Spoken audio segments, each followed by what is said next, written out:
Give myself a voice. Give you a voice. And a big face. Hi! So many faces. Just one more, and everyone has seen him before. Okay. I'm gonna act like I'm excited. Hi, everyone. We're having a dev talk with Miguel today. I realize that I don't write your name that often, and it was really weird to put those two dots on that. it's your name is weird. Okay, I said it. Well, So, most of the time I write in English, so I don't put those dots not to traumatize anyone. I was. It was confusing, even if I've wrote it for like a whole bunch of time. And just so people know, if you've never met him, Mikael is the creative director on Spiral, so the creative director of Folklore Games. So we know him, and we also share a family name because he's my brother. So I might be insulting toward him, but it's a right I've gained toward the year. It's been a while now that I have that right. He might answer back. He has that right too, so don't be offended. Yeah, it's not a workplace violation. It's part of the... It's Hey, family you work love. at Spiral now. Let's get used to that. That's usual now. I also might change his name by accident, but I'm gonna try really hard to name him right, because that's how I'm supposed to do when I'm being professional. shouldn't- Oh, thank you, Yeah. Kenny. Thank you. So yeah, that's true. Kenny and Mama EP never saw Mikael, so it's your first Yeah, time seeing. They're kind of new. Mm.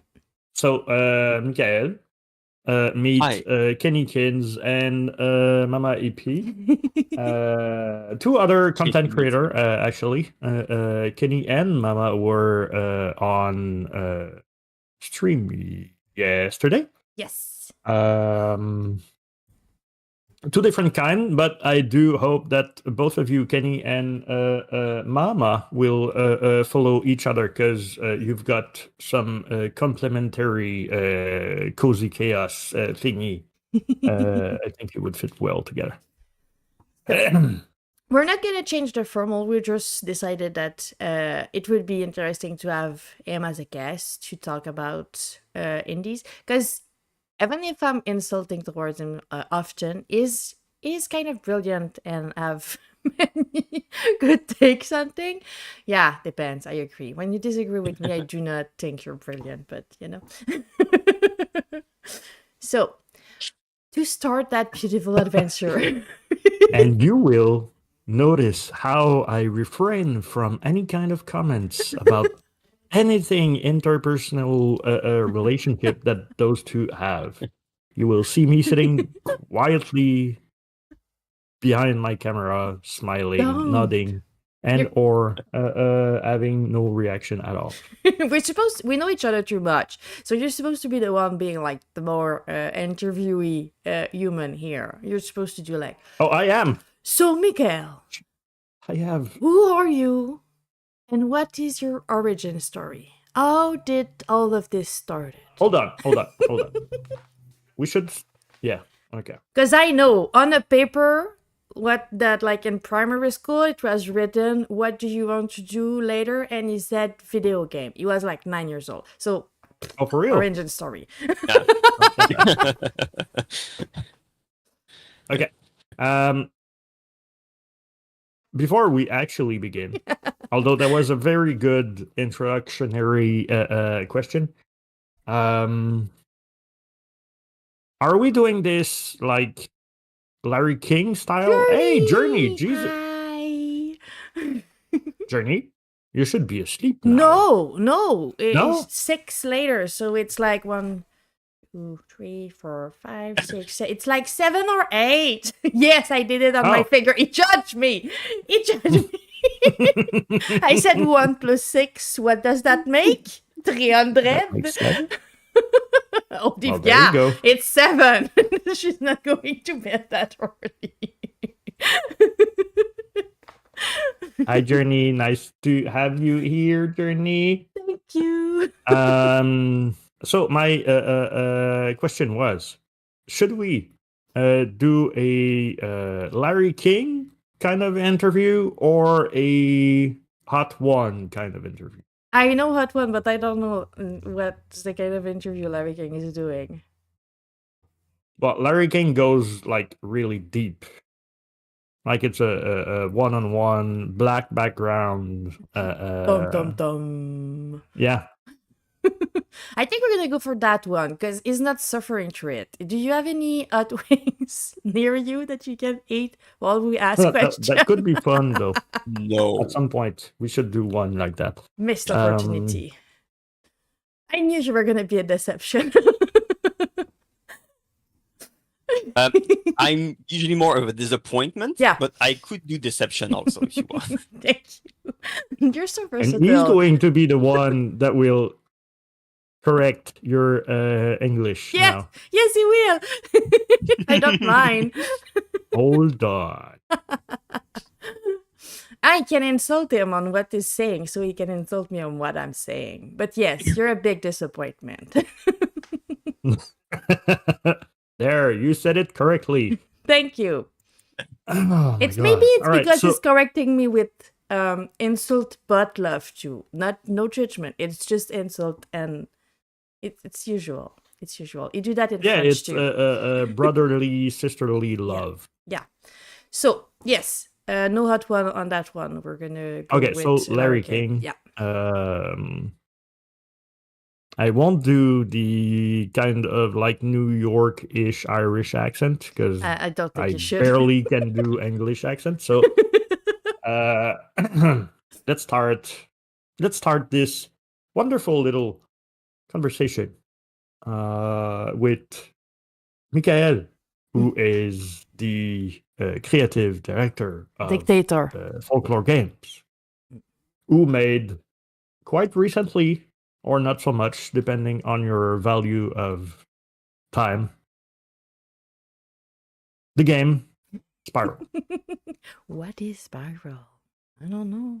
Before we go into what is Spiral, what we want to know, us, everybody in the chat, our audience, and the one that will watch this in VOD, Yes. one of which I salute right now. Her Hi, name Nuri. is Nuri. Hi. Nuri, I know that you're watching in the future. I hope you're having a good day. And We love you. yeah, we love you. There you go. Thank you. And You therefore, didn't know you were going here just to listen to us yap for like 300 years and not letting you say anything. You're just here to decorate. I'm I'm not that surprised, to be frank, but I won't complain. You know, don't worry, I we enjoy have a being lot of silent. experience in that. No worry. Journey saying hi to you, future Nuri. I don't know if she sees the chat, I don't know. the Just in VOD. I don't case. remember. Anyway, Just in case. so Mikael, That's him. there was a point in time when you were born. And from that point forward, there was a revelation, a light in the sky, something that made you want to do a video game instead of writing a book, instead of going into movies, instead of being an electrical engineer. I don't know. So, what we want to know, what was that déclic? What was that déclencheur? What was, and I'm using French word because it's, it's It's a franglais situation. Yeah. yeah, it is. And also, I look brilliant using French words. So, you know. Déjà vu. Rendezvous. Rendezvous. All right. So that word makes me anyway. So, Mikael, please, before we go further into our Madness. spiral,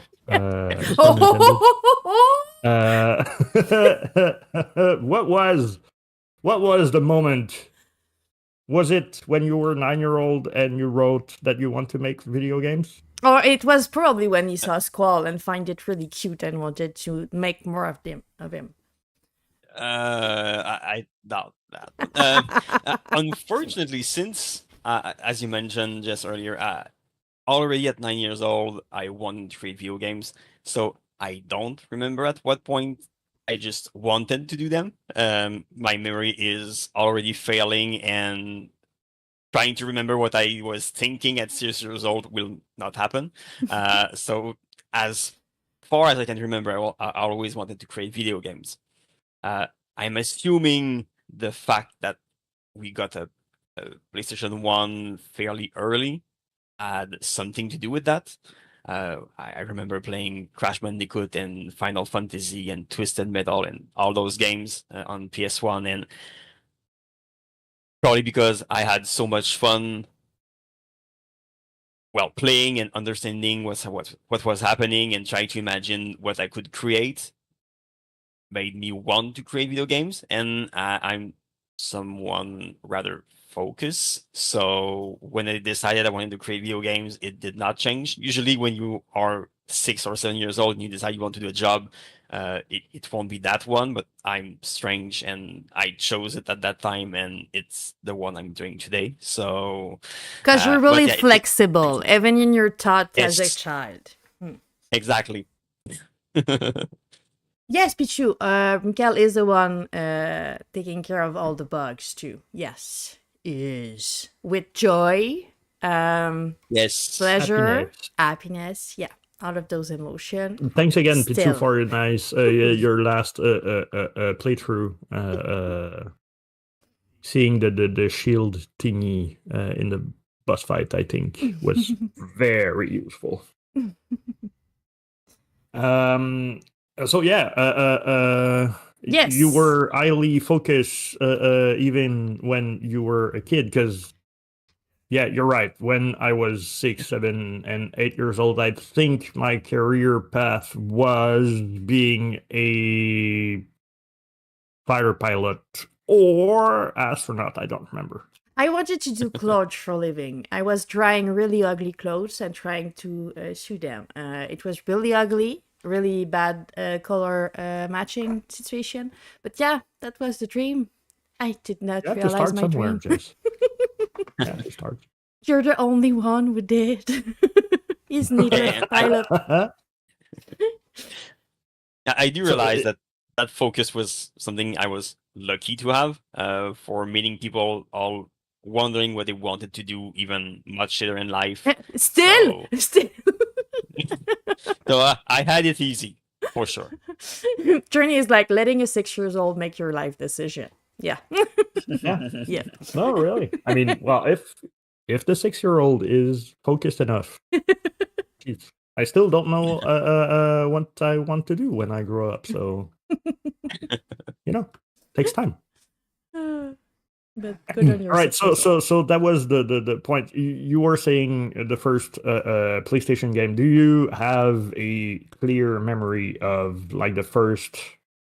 Was it the first game that you played? Was it like your first introduction to video games, or was it before? Not quite.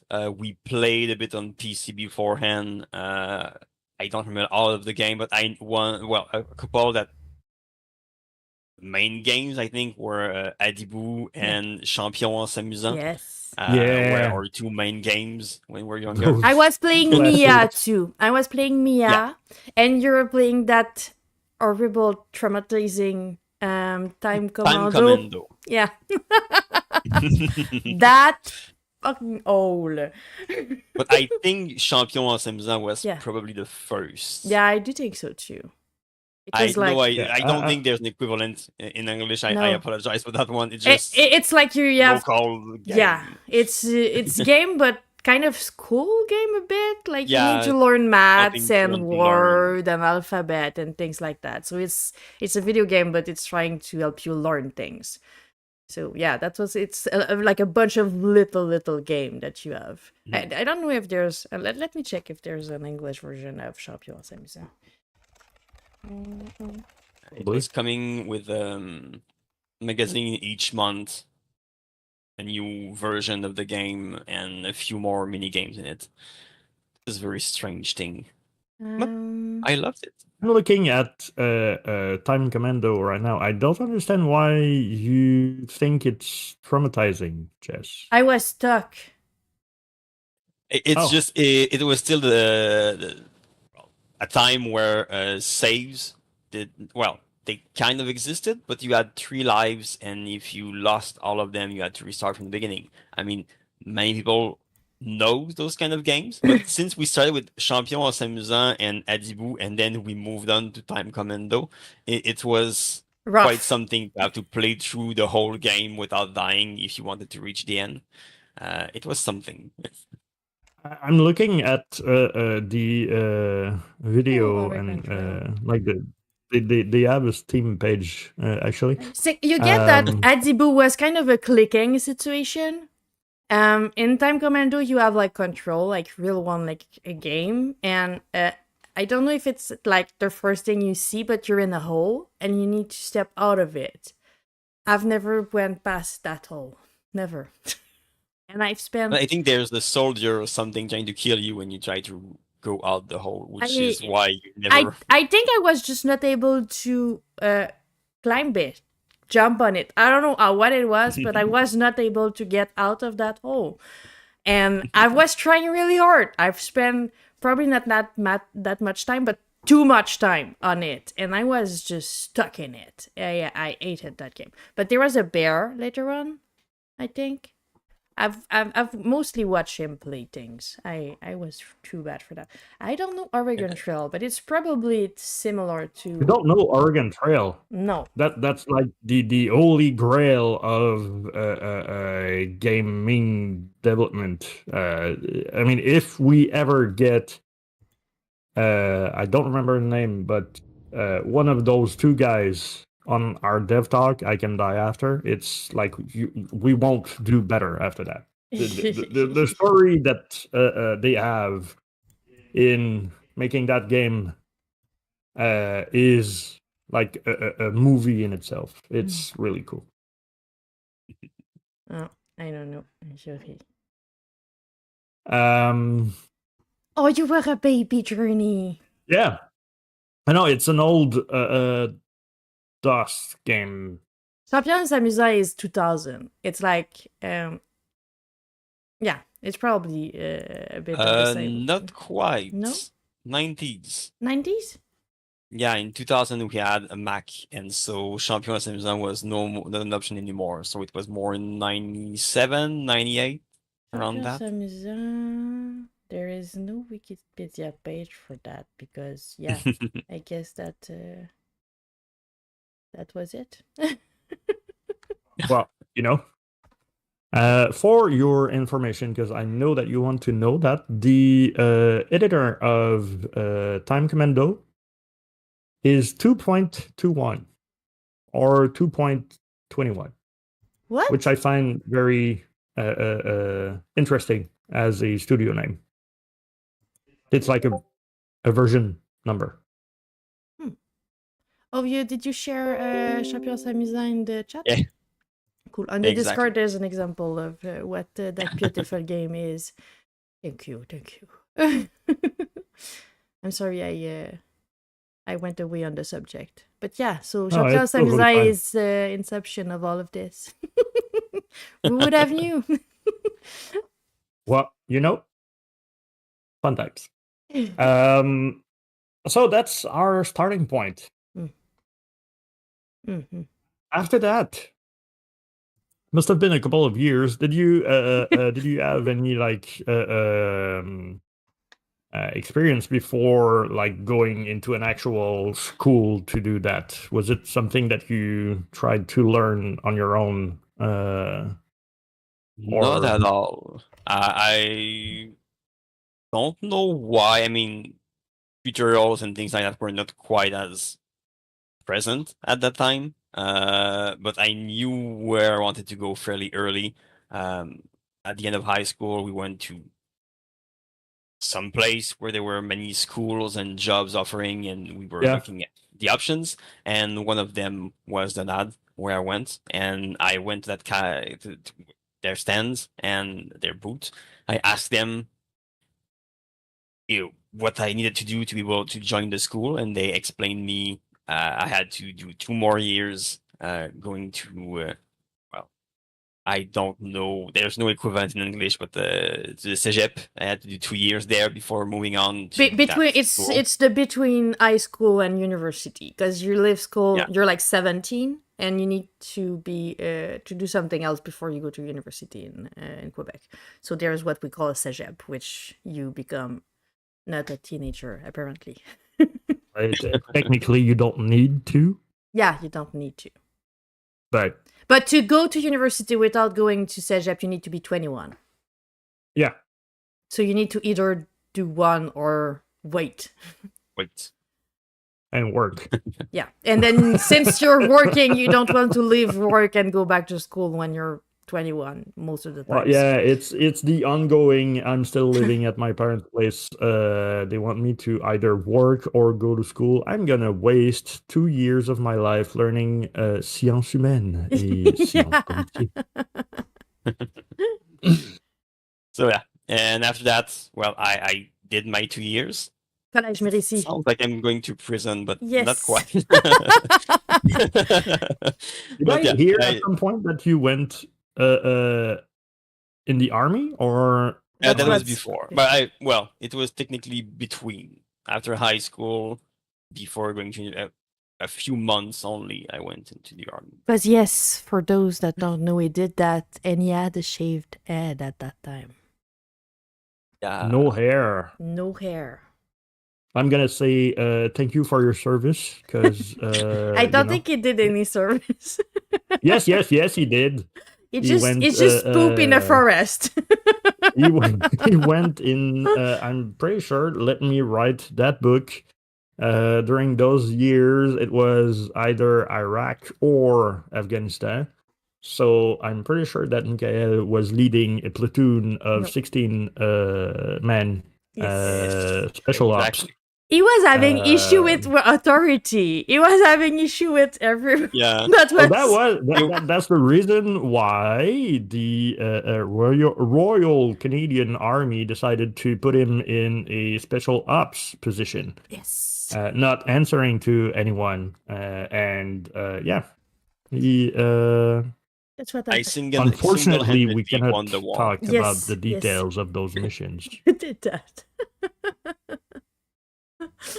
Nice, interesting 6 months. All right, so after that little gig in Afghanistan, so yeah, you went seriously.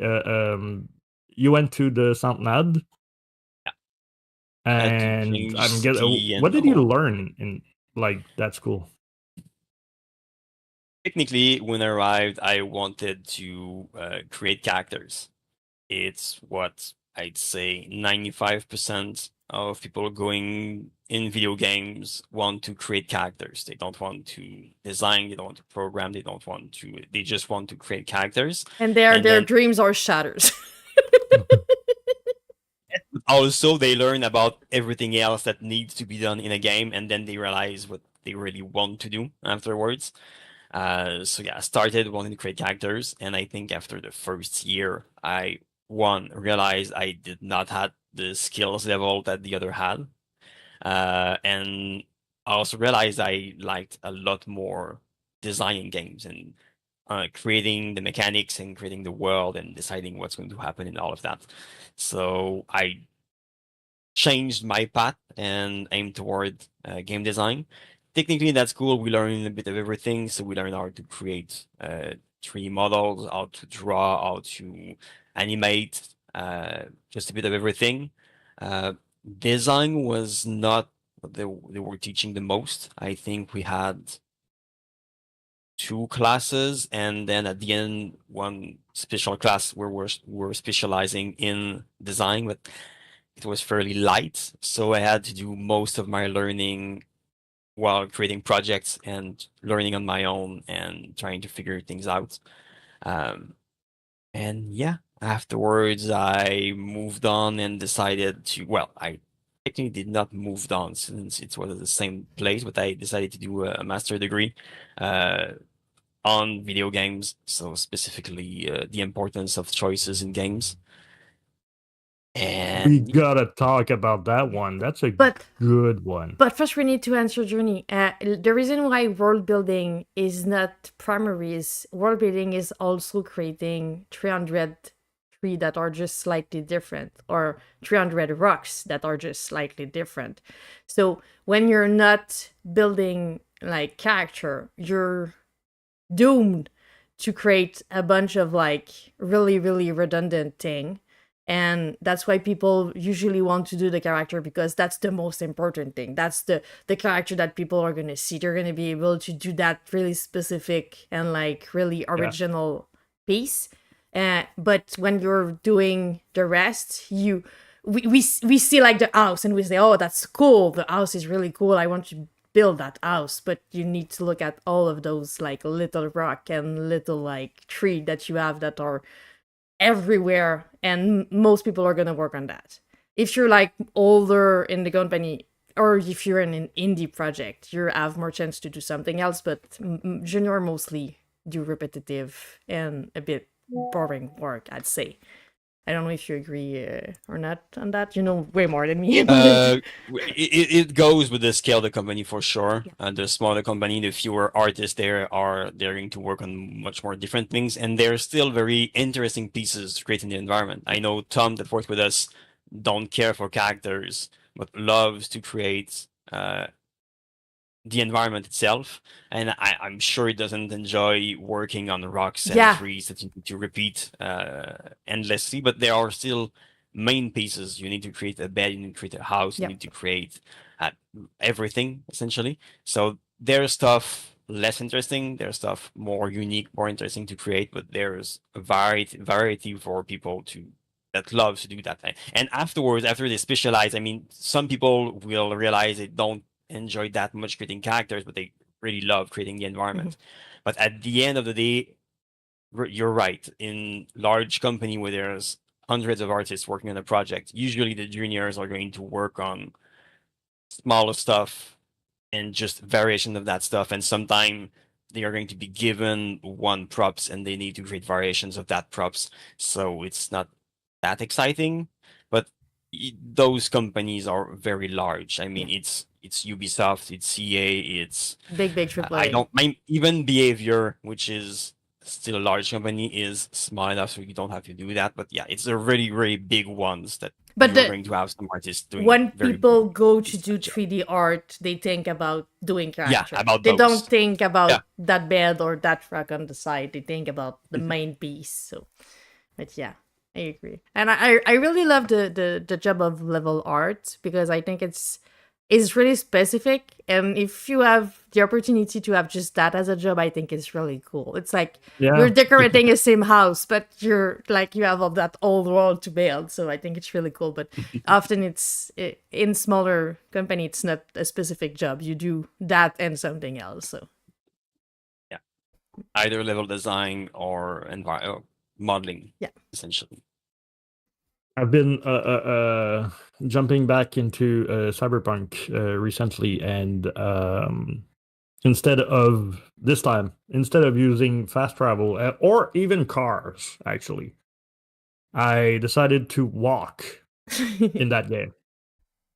And the amount of details that are in each and every little road and alley and stuff like that. I mean, at some point, I'm still wondering if there's like a certain amount of like procedural thingy that are like thrown into that level design, because aside from the fact that there's no like two alleys that looks the same, let's say as an example, it's mind-boggling the amount of time that must have been put on like level design on seemingly uninteresting parts of the map, right? So it's an art. And that's also why those kind of games cost not hundreds of thousands or millions, but hundreds of millions of dollars. So yeah, it's an army working on that for years upon years.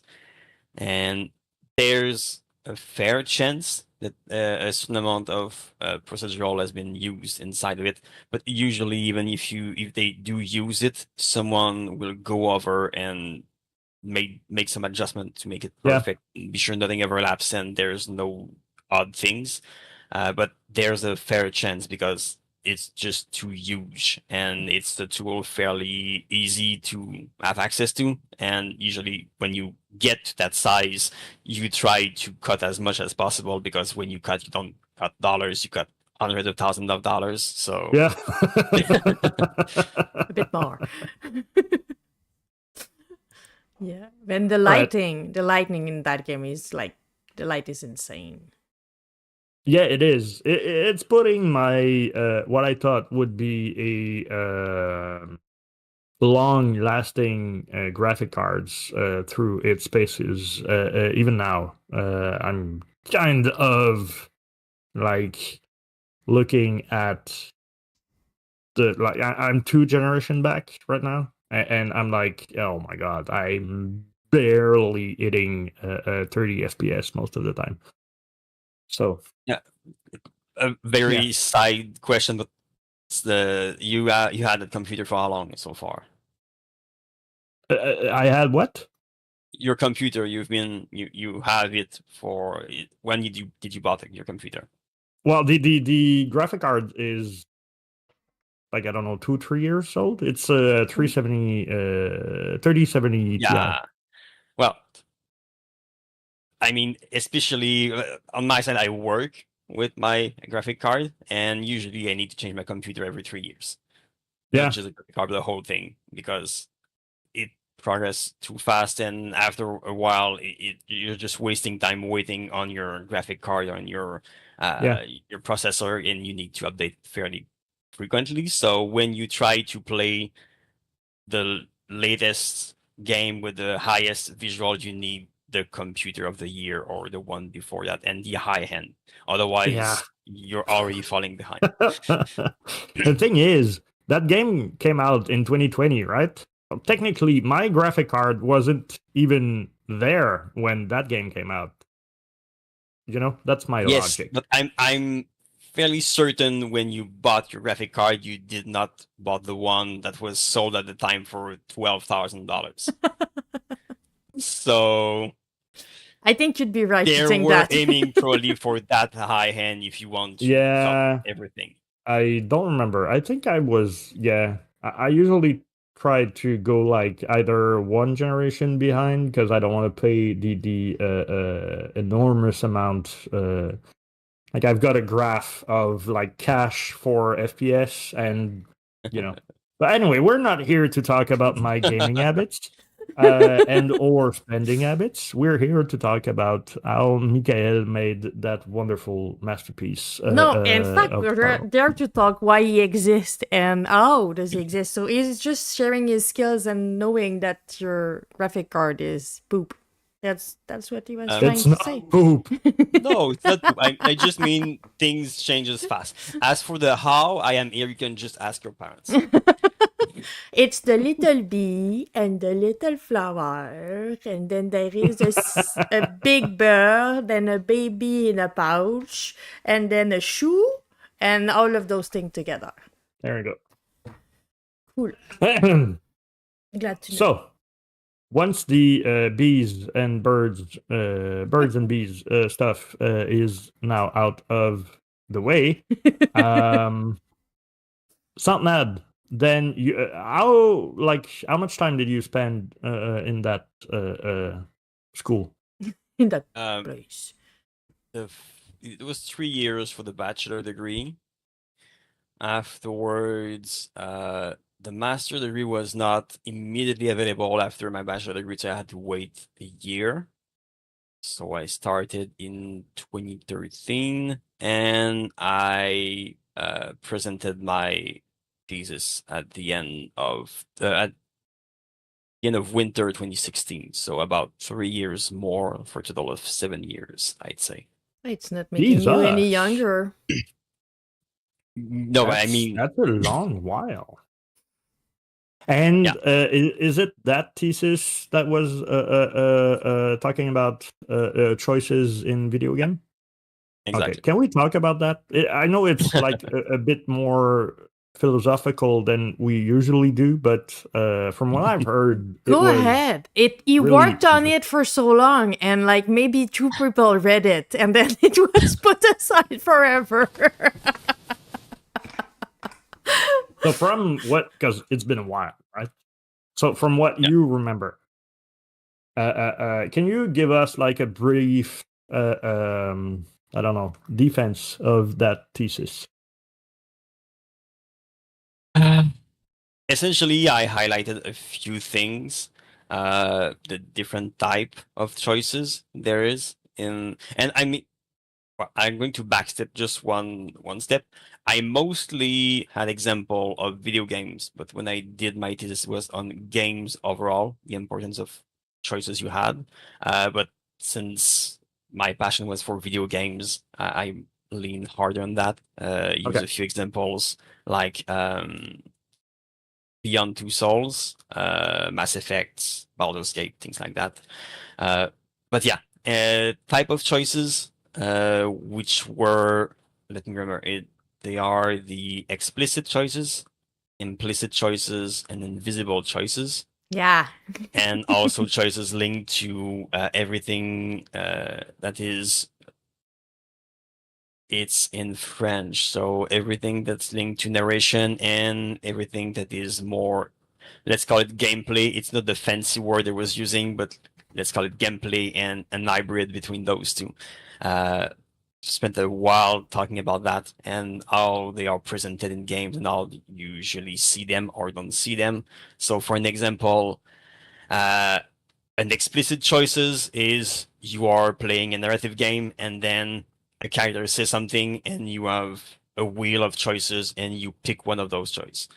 That's an explicit choices. We are stopping you and telling you you need to choose something. Then you have implicit choices. You are playing an RPG and you have different type of weapons and equipment. Each time you pick something, that's a choice you are making. You are deciding what you are going to equip, what you are going to use. But we don't stop you and present you a choice. You decide what you want as you go. And finally, the invisible choices are the choices you are making constantly without even realizing it. You are controlling your character. You can go left or go right. You can jump. You can run.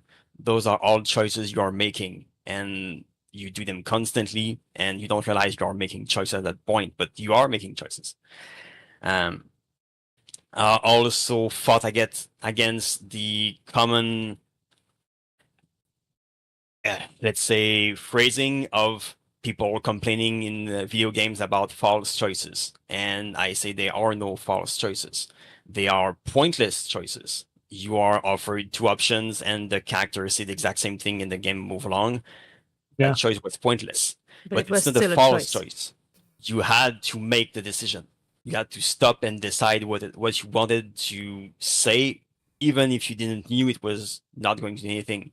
You made that choice. It was pointless, but it was not a false choice. You always have a choice. And even in a linear game, that was how everything was wrapping up, you always have a choice. So, for instance, I think when I defended my thesis, one of the judge asked me, well, for instance, in Shadow of the Colossus, where you absolutely need to kill those Colossus to move on. If you do not agree with that, you don't have a choice. Otherwise, you don't play the game. And my answer was, you always have the choice to just put down the controller and walk away. Yeah. That's your but that's choice. Yeah, that's a choice. kind of decision. It's that's a still choice you have versus the game. And I was able to put it back in his face a couple of years later. When he was pushing so hard for me to play The Last of Us Part 2. And I was at the end, for those that know Water and Abby. And I was not agreeing with the decision that the game was pushing me to do. And he was like, you don't have a choice. And I was like, what did you say? What did you say? I have a choice. I can just throw my controller at you and not play anymore. Well, it's kind of like, yeah, I said meta, but like in the way that I think about it, if you take the whole gaming exercise, as in like the person holding the controller through looking at the TV and then controlling a character, yeah, there's a point there. I do think that like you don't have a choice is within the context of the game in itself, right? So I would argue that I am making that choice for every game I don't play. Yeah. Um, If you if decide you lot of to. never decisions. play the game, you don't have an interest to play that game specifically. It can be with a choice with an intent, or just I'm not interested, I don't want to play this game. And I frequently apply this choice, well, not the one not playing game, but deciding to stop playing a game. My most recent one was something Midnight, the last game of Compulsion? Compulsion Games. Yeah, their last games. I played it. I South of Midnight. It was not my favorite game. There was some interesting things, but there was also things that were annoying me. And eventually, I won't spoil anything, but the character does something, and from the start, I think it's stupid, and then it end up with the death of someone, and I said, no, you're just I dislike you. I dislike what you decided, and I don't agree with the death of that character. So I just pressed Alt F4 and uninstall the game, and I don't want to see what's going to follow afterwards. It just pisses me off. You decided to do this and forced me to work with it and cause that death. So that was it. No, I won't. I don't want to see what's happening afterwards. I disagree with what just happened, and yeah, I freaking does that, and inside of the game, you're just on rail. You don't make any decision. You cannot change what's happening. But I don't agree with it. So I just decided to no. I don't want to see what's happening afterwards. I stopped there. And yeah, that's Journey screaming blasphemy towards you because South of Midnight is our culture, so she's not agreeing with you. I think the the critic lore would- of the game yeah. is extraordinary. What I disagree with is the main character. I have problems with her and the way she acts at some points, and once I'm fairly sure she knows exactly of what I'm talking about when that character dies because of what she did, and that was my moment of nope, I don't want to see the rest. Yeah, Goodbye. I don't think it's a critic of the game or what it showed. It's really more of a I do not agree with that decision and I'm not standing by your side. But I did it's not more play a it. I don't know. It's more a script related question, right? Like like you didn't agree with how the story went. Unfolded, and specifically the character, what she did, and I mean, it was obvious what it was doing from a while. So I feel like they made her more stupid just for the sake of progressing the story. Okay. Because I mean, yeah. she's not stupid; she's brilliant. But at a few points in the game, she does very, very stupid stuff, just because it helps moving along the plot, and it annoyed me at first. And at that point, it just I could not support that, and I left. Okay. All right. So, Journey, I would like to do a defense of Mikael. When he says that her decisions are stupid, he's not talking about the character in itself and or you. He is referring to maybe the I have no idea. amount of time that was put into writing this little segment of the game. Journey's saying she was relating on that point. So it's life. I don't know what it is. I'm gonna need to play it to see. Yeah, I'm completely out of context because I didn't play it. Journey is like, I don't know what decision is talking about. I just like defending the game. Please defend away. No, Yeah. it looked like a really cool game, and I don't think it was shitting on the game itself or the lore. It's just it's a decision that made him mad, and it's happening sometime for me in game 2, where I'm like it was in The Last of Us 2 at the end. I was like, I do not agree.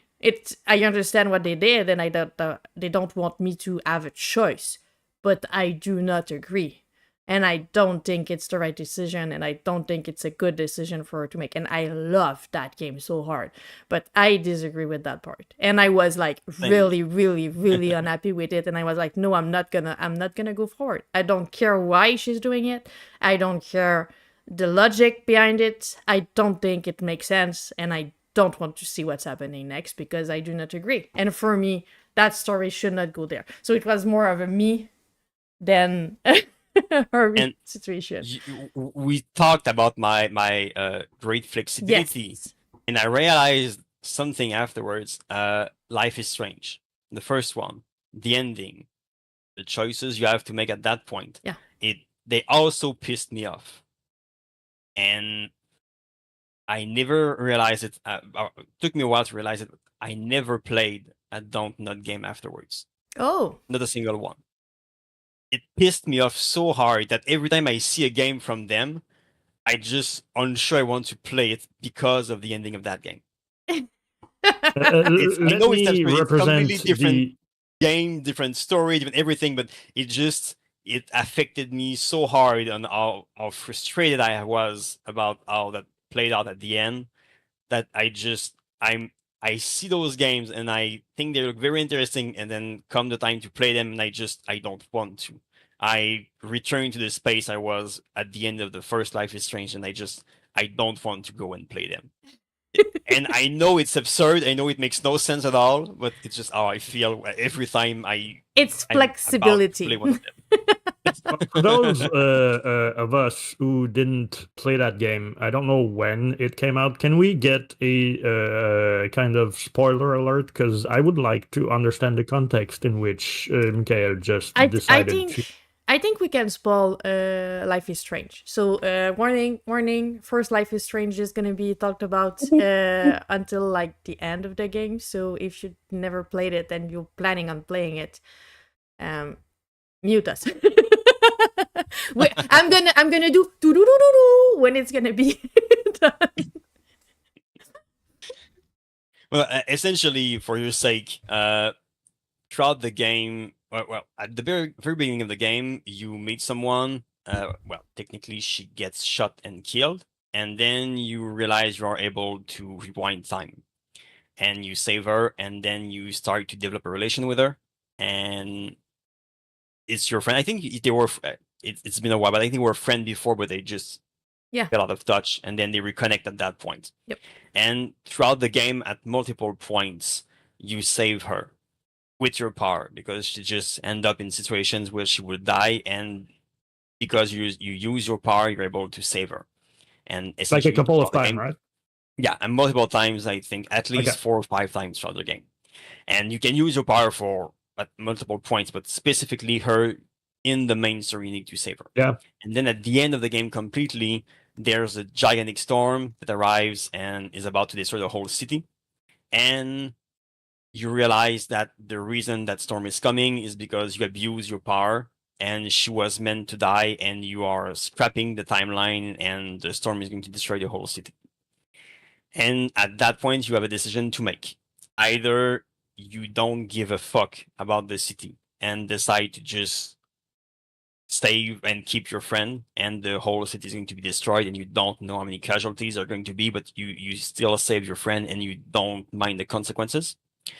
Or you rewind to the start when you saved her the first time and you leave her to die. Those are your 2 options. Which is kind of a interesting conundrum, but yeah, okay. Yeah. And she asks you to go back in time and let her die. She don't want to be the reason why the whole city is destroyed. And I agree that you cannot have many people die to save one person. That's how I mean, and everyone has their own idea. For me, I agree, and especially since she asked you to do so out of respect for her and out for the respect for the life of everyone there, I went back. What I disagree with is you don't even try. You just sit on the ground and wait for her to die. And I agree with not using your power ever again, but you should at least You do know the what's strict gonna happen. minimum. You know what's going to happen at that point, and she might die 10 minutes later. And you won't be able to use your power to bring her back this time. But at that point specifically, especially in the turmoil she is, in the state the state she is, and everything is going bad for her, and you just let her die alone, feeling abandoned by everyone.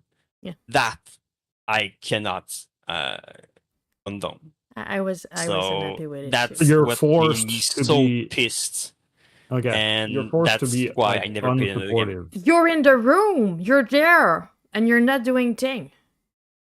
She just sit down on the floor and wait, hear her die, and then start to cry, and that's that. She could just have stepped out. She could have make a noise. She could have just do something, but she's Well, no, not I doing mean, like anything. in the context of if she doesn't die, the whole town dies. But it's not about her dying. It's about using her power. It's about Her doing power, yeah. the rewinding thingy. It's not about Okay, the death of the if character. if your character were to die, though, the town would be safe.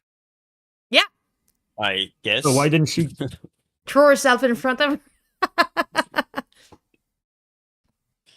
But to their defense, I'm gonna go with that. To their defense, if we want to really look at it like in depth, she's like 15 years old. I don't know how old she is. Maybe 16. I don't know. 16, 17, Yeah. around that more, but I mean, Have you still, ever she's a met teenager. any 16 or 17 years old that were not dumb? No, I would agree with you. Although my point would be that I never met a 15 and or 16-year-old that could rewind time, which True, would true. give you a like kind of peculiar perspective on life. Are we done with talking with the end of Life is Strange? Just so I can put in the chat that we. Yeah, I would also argue as an ending comment that we could not know her age if she was rewinding time all the time. Yeah, but she learned it when.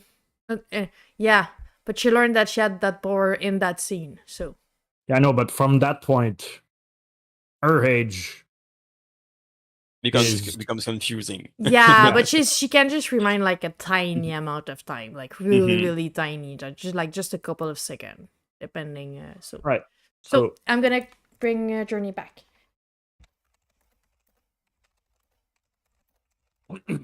And since Journey now is back, Give her a second. I just wrote.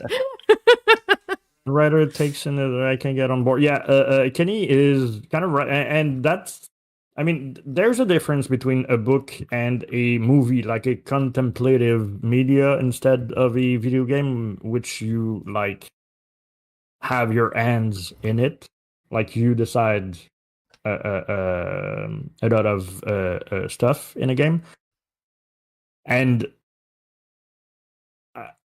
I kind of agree without like realizing it. I was doing the same decision between like in every game like Cyberpunk and or Red Dead Redemption, Final Fantasy 15, and like those games have a point where you either have the screen that says if you go forward you won't be able to come back and blah blah blah blah, it's the end of the game, thank you, to do your side quest, blah blah blah, or something story written like in Red Dead Redemption, which I won't spoil because there's a lot of people that didn't play it yet, but there's always a point where something changes.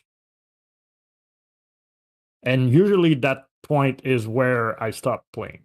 It's a decision. Yeah. It's a choice. A It is. choice.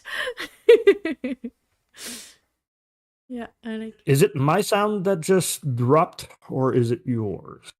What? Yeah. My I'm sound having change? No, I- no, audio. at least on my part, yeah, he's still hearing you at the same level. Yeah, it's probably the It- headphone. Because Might be me. I did not change anything. No, I'm gonna switch earphone. It's good. I Okay. just lost one. Okay. Technical difficulty. Let's Yeah, we're play. trying a new setup because my mic was too far from me in the past dev talks, and since I was like rewatching them to put them in on TikTok, my sound is like so bad. So yeah, I had to use a new bits of technology, which was headphones. Yeah, And like there. that, I cannot hear myself anymore, which I am really grateful Oh, for that. Because so again, I'm gonna say it. I'm sorry to everyone who has to hear me on a like daily basis. It's difficult. it's fine. So that was the thesis part of your life, Michael. Interesting way to finish your studies. Do you want to ask him about mutiny? Well, I No, he doesn't want was to. going to ask about what was the next step in Yeah. your professional career. I do Technically, think it's it. the previous step. Purchase. There's a split in the road at that point. After my bachelor degree, I went to do my master degree, but at the same time, we started folklore. What was the name of So it first? Because yeah, we can have the inception of the name. Because I wasn't there, but we he was had a there. few names. We were very unsure. Our first name was Divergence, which was vetoed by Jeff. Jeff was annoyed after a few moments. He felt like we weren't saying divergence. He was hearing divergence, and he felt that was a bit silly. So he didn't want that name. Afterwards, for a few lost weeks, we were Mad Monk Prophecy. But monk. Yeah. I like it. Mad Monk. Well, that's a good one. I like it.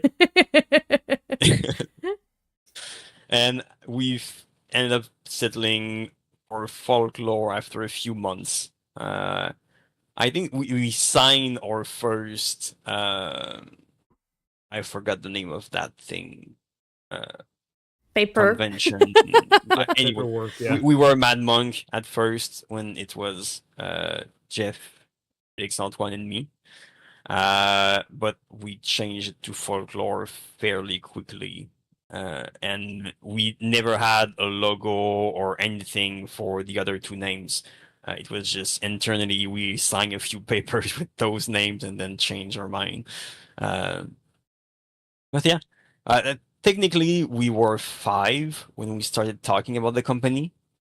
Then we were 4 when we decided what we wanted to do.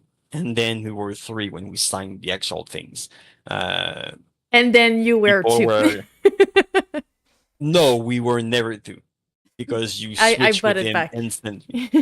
So yeah, we had since we are on that boat, I'm assuming you want all of the details. Yeah, so go we ahead. had a third members at that Felix Antoine. I already named him.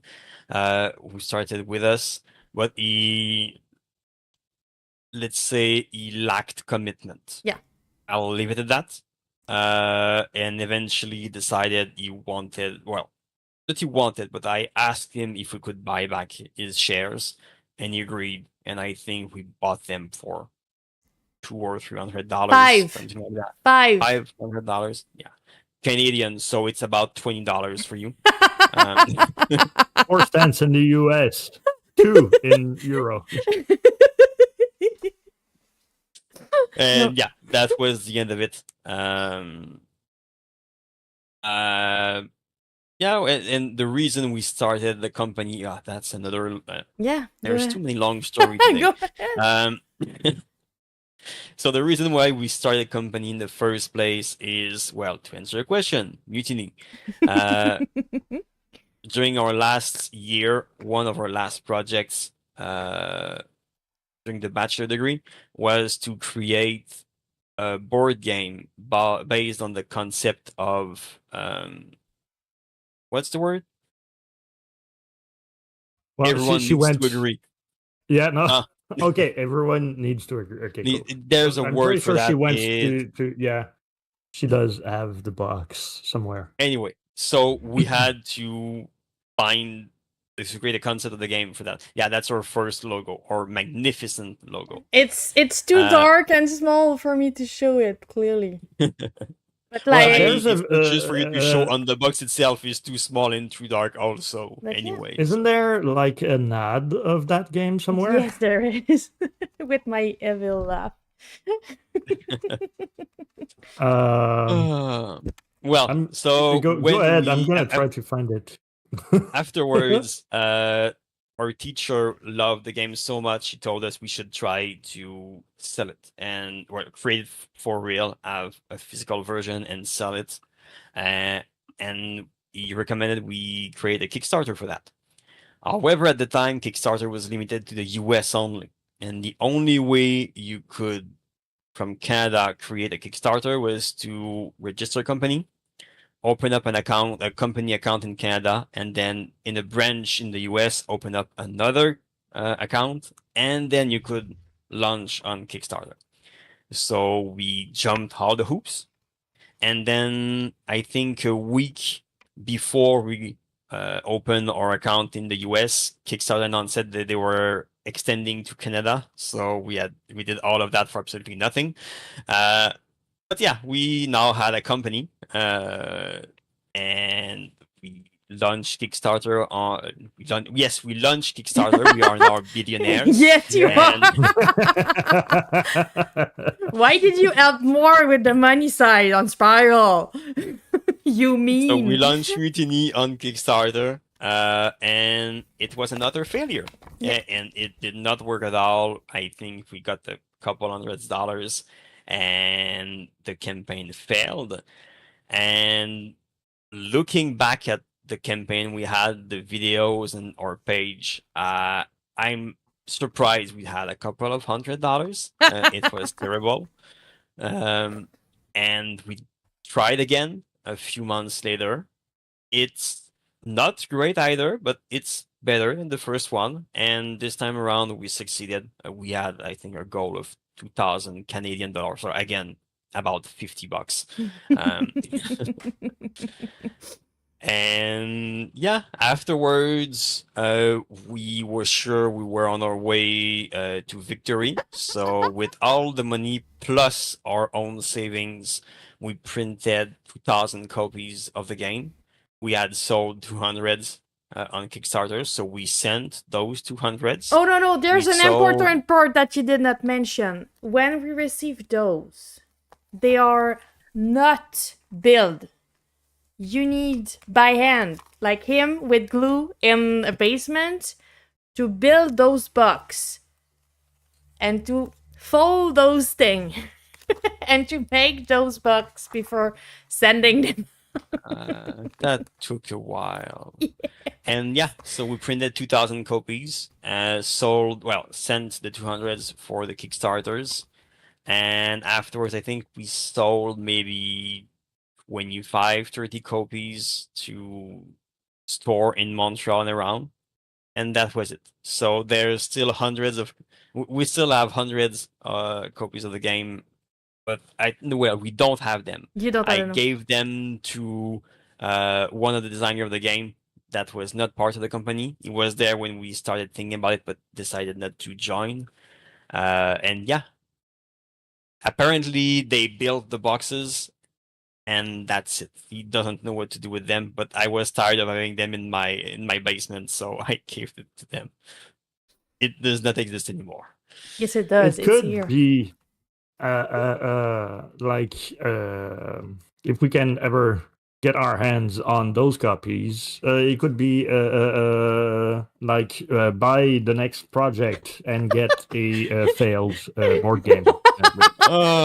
If you you're on the Kickstarter with us, we're not sending the game this time. We're just sending Mutiny. I want to specify one thing, which was much more horrible than the boxes you had to glue. The way the game plays, I think it would be easier to explain the following stuff is you have a captain and you have essentially it's werewolf. It's a version of werewolf. You have a captain, you have his crew.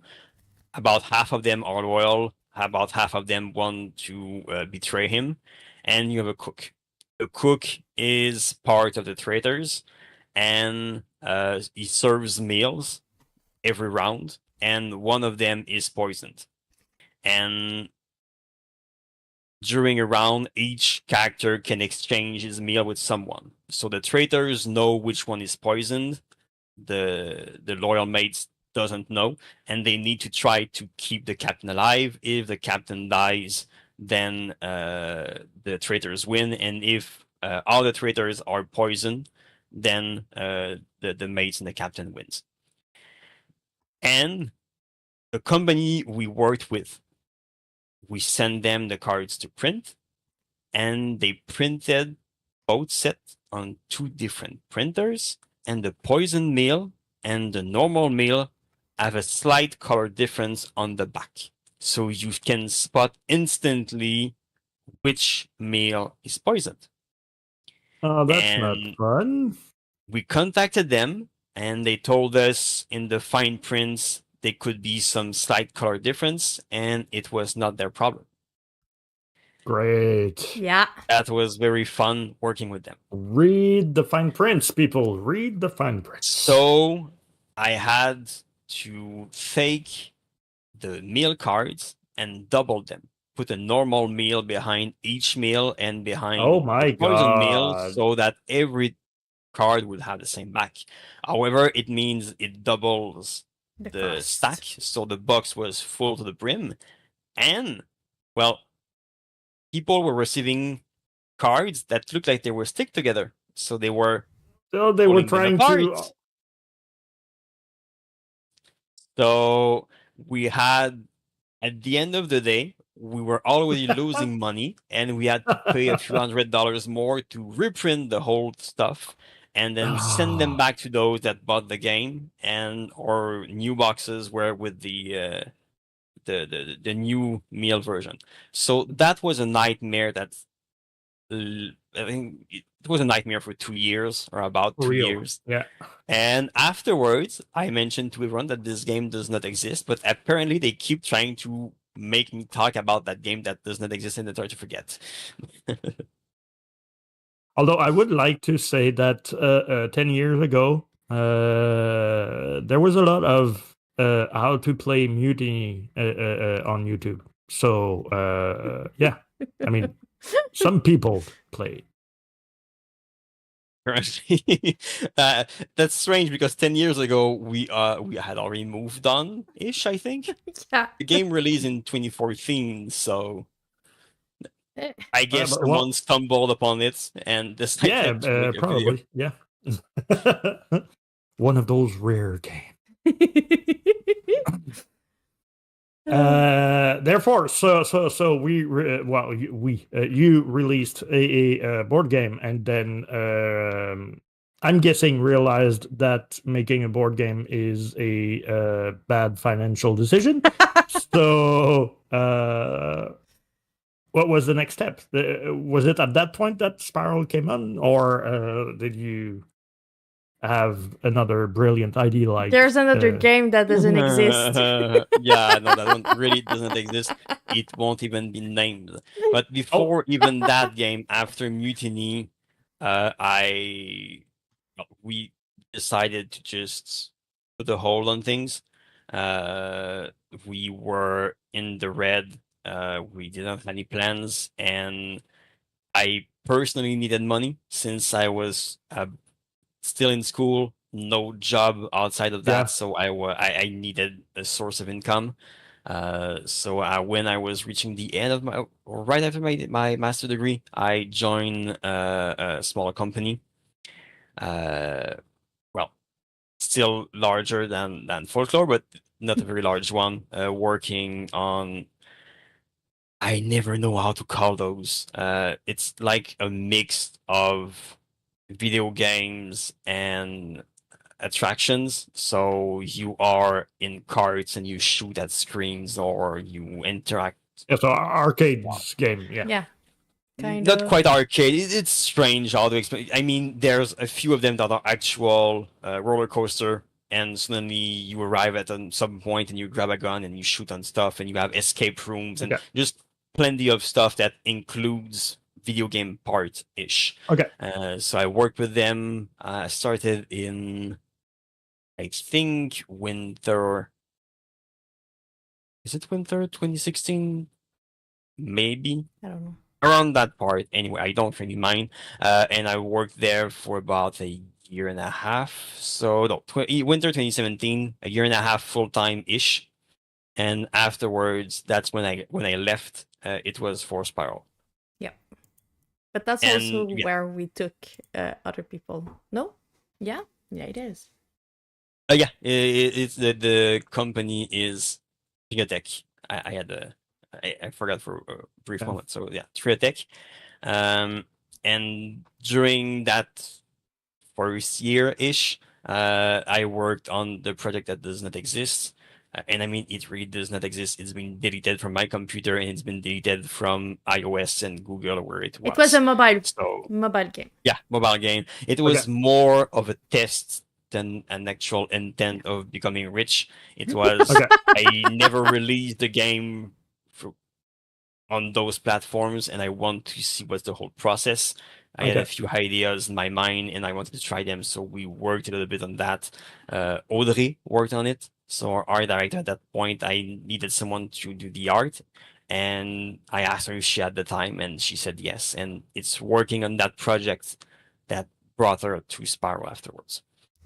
So there's an important part, but the game itself is not important.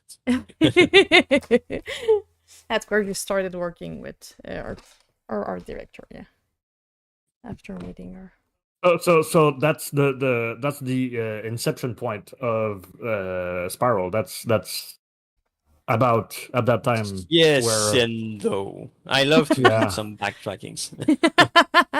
So technically, the inception of Spiral, I think it was in 2015, something like that. During a picnic with a few people from my master degree, the other students, we just met there and discussed stuff. And one of the other students asked me a question about, I don't even remember what we're discussing, deeper stuff. And I talked about our grandmother and her disease and how it scared me shitless.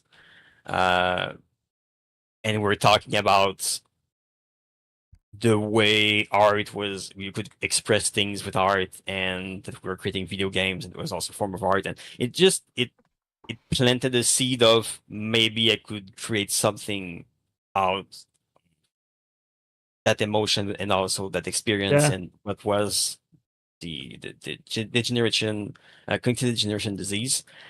But I had no plan at that point. I had no idea of what I wanted to create. It was just something that was in my mind for a while, and it came back. And I think the next year I started writing ideas in a journal and thinking what could be this game and what I wanted to create with it. But I never stopped to write or design stuff. Just ideas or writing down, and eventually in early 2018 I started to have a clear idea of what I wanted to do with this game, and I started to flesh it out a little bit more. And eventually, I shared the idea with Jess and Jeff, which is always fun to name them both, Jess and Jeff. And that was the point where Spiral took a bit more form. So they agreed with the idea. It was interesting. And I think I more informed them To be that fair, I we was were going not to doing work on shit this. at that time. Yeah. You So worked I on just, that not game with Audrey, but to be fair, we never had any part in it. no. I looked at it. I had it on my phone to try things on it.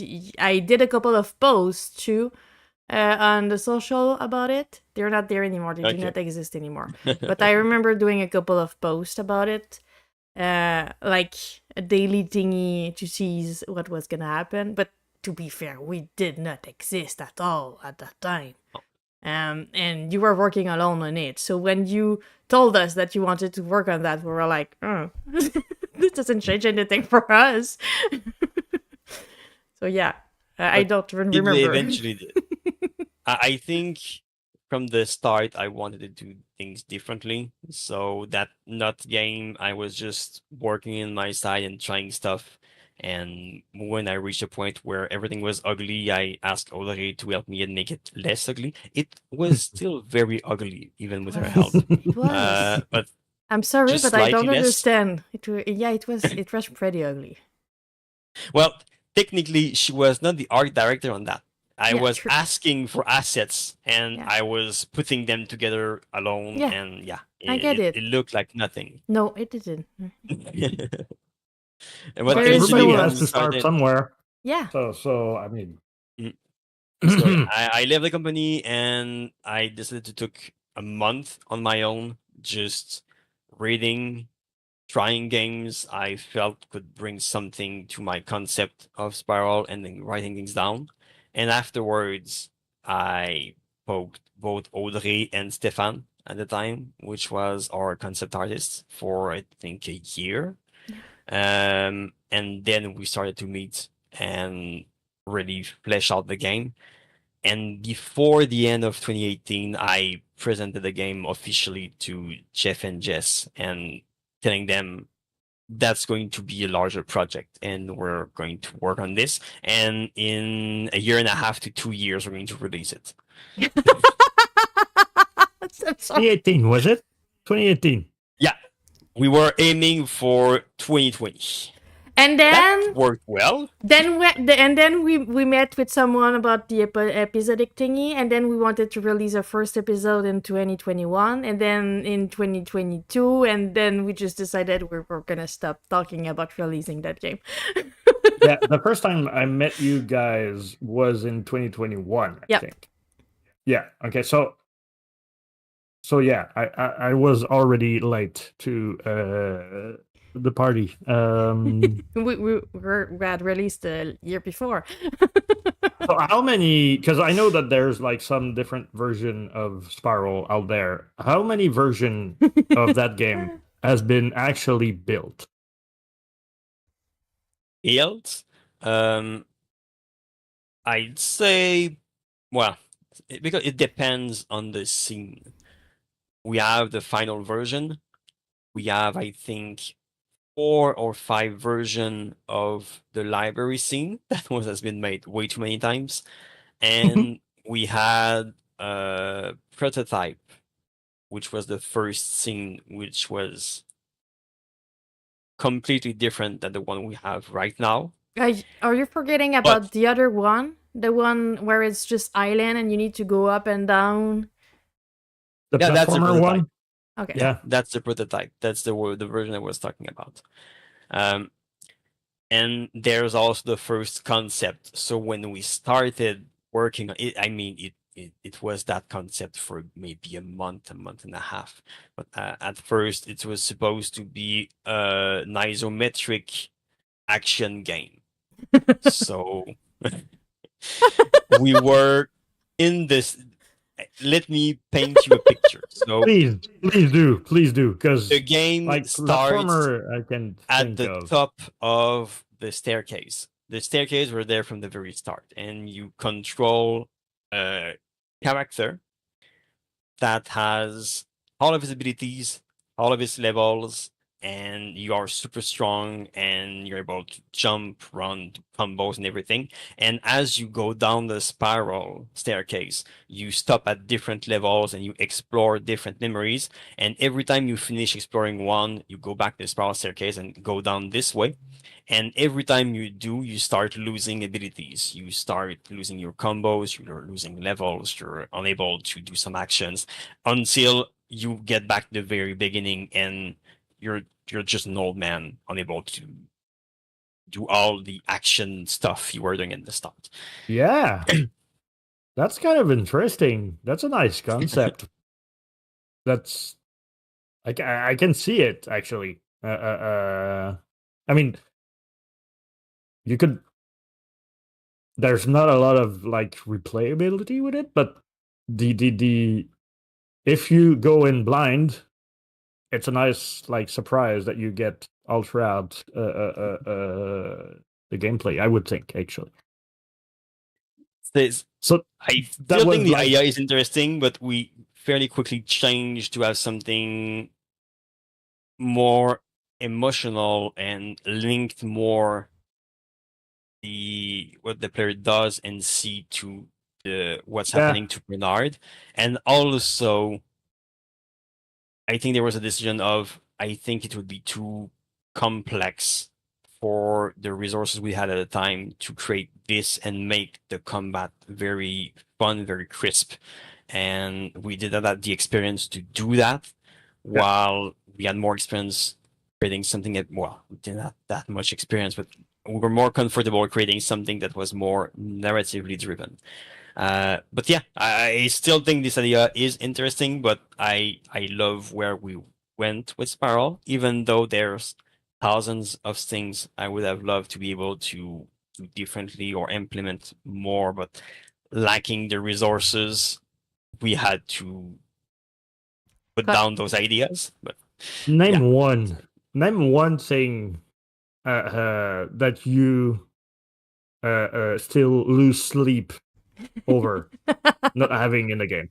I don't lose sleep over anything. I moved on the game, which I think is healthy. Yeah, it is. but there's nothing completely concrete. Those ideas were they were not developed enough to give you a perfect example. But the idea was to have something more impactful throughout the game. I mean, we still feel how everything is fading away for Bernard, but I don't think we feel it enough for the player. We see stuff disappearing, we have stuff in the journals that are leaving, we have the prompts that are changing, but there were plenty of things you wanted to play with the subtitles, play with the controls, play with the save, the gameplay itself, the saves, and all of that. And I mean, we won't put our hand into the sand, our heads into the sand. The game released and there was a lot of stuff unstable because we were trying to do too much with too little resources and too little time. So it was the right call to cut all of that. But I'm disappointed that we were not able to push it to the level I wanted to. For those that saw that played Doki Doki Literature Club, it's kind of that the game is gonna play with you as much as you're playing with the game. So the effect of that cognitive degeneration, we're not just gonna go on Bernard's story, but they were gonna go on your experience of playing the game. So we wanted to play with that line of, is it a bug or is it like just like that? But it was complicated with the resources we had. To Spiral defense, there is still that amount of confusion. I just even recently was watching someone going on like the later part of the game, and well, usually I'm like always there and like sharing Easter eggs and stuff like that, like the pizza song and stuff like that. But at that point, I always say, I will stop helping you or saying stuff. If you're confused, it's part of the game. So like, go and explore on your own, right? So I do think that there is that amount of confusion. I do remember that like the controls at some point, like the switch, or am I dreaming? But like I do remember that like the X became E, Yeah, and the stuff prompts like that. changes but it's fairly light, not to the extent I would have liked it to be. But yeah, I may it's there. It's just enough and not enough there for my taste. I want something that was more to make you realize everything and stop and think about how you play the game and how it impacted you as much as how it plays as for the story. And Yeah. the story it is extraordinary. I love Nicole and everything she wrote, but I don't think the gameplay part is to that same level, and I would have wanted to be. I mean, I'm a game designer, so of course I would want that part to be more. But Is there? I mean, I'm also. I mean, I'm the creative director, but I'm also the producer. So I'm the one saying no. We're going to cut this because we don't have the time. So it makes me sad, but I had to make those calls, and yeah, it was a good call. I will grant you that like there's like the limit that you followed must have been the right one. I'm not sure I agree that you would have a point in which you could say, "Oh, all right, that game is perfect right now, so we don't need to touch it." So I don't think it's a thing. It's not a thing. catch-22, yeah. Although I would say that, like, even though if you, and it's your game, so you can like dish it out as much as you want, but from what I've seen, like the gameplay aspect of it during the last 4 chapters of not chapters, but like the last 4 scenes where because there is 4 chapters, so the last 4 chapter is the game. Yeah, no, I know. The tree burning, the confusion afterward. I mean, that was beautifully done, and I didn't realize it until I saw people play it actually and react to it. Right, so if you take the tree burning thing out of the story or out of the game, doesn't work. It won't hit you as hard. It's like the psychological aspect of like the shock that you get in that scene, which I do prefer in English than in French, but still, that shock follows you to the rest and the ending of so I mean, it's brilliant. And like I know that like I'm probably biased, but that part I have to say it's really good. Seeing people getting through those scenes, and I'm like, it's gonna hit. It was a fun time. Maybe in 20 years, when we're established and still no one has played the game, we can decide to, okay, let's do a remaster and I'll add everything I wanted to add, but I won't hold my breath for now.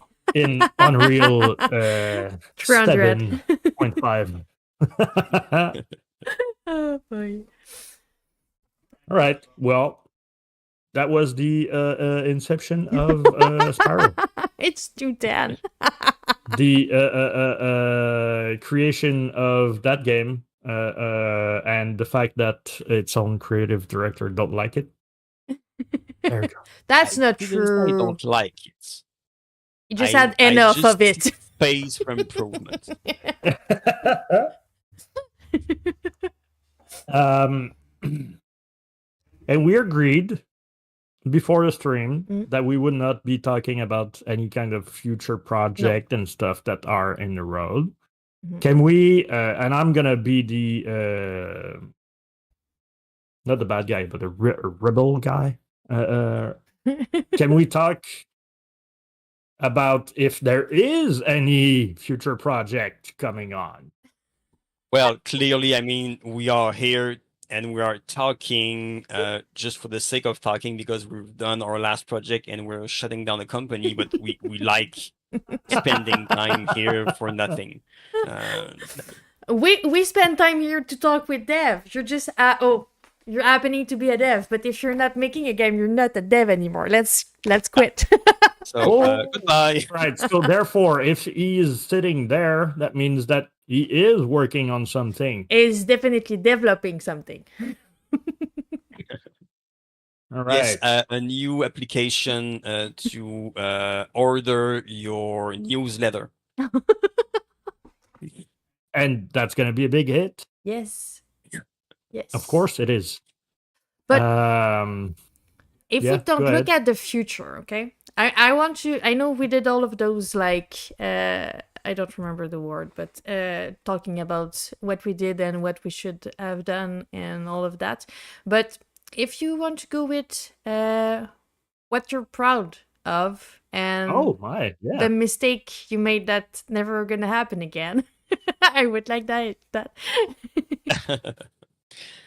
I think I mentioned it a few times, but outside of Spiral, which I'm still proud of the game, even though there's a lot of stuff that I You don't will like never and like your annoyed. game. But It's never gonna happen. I know.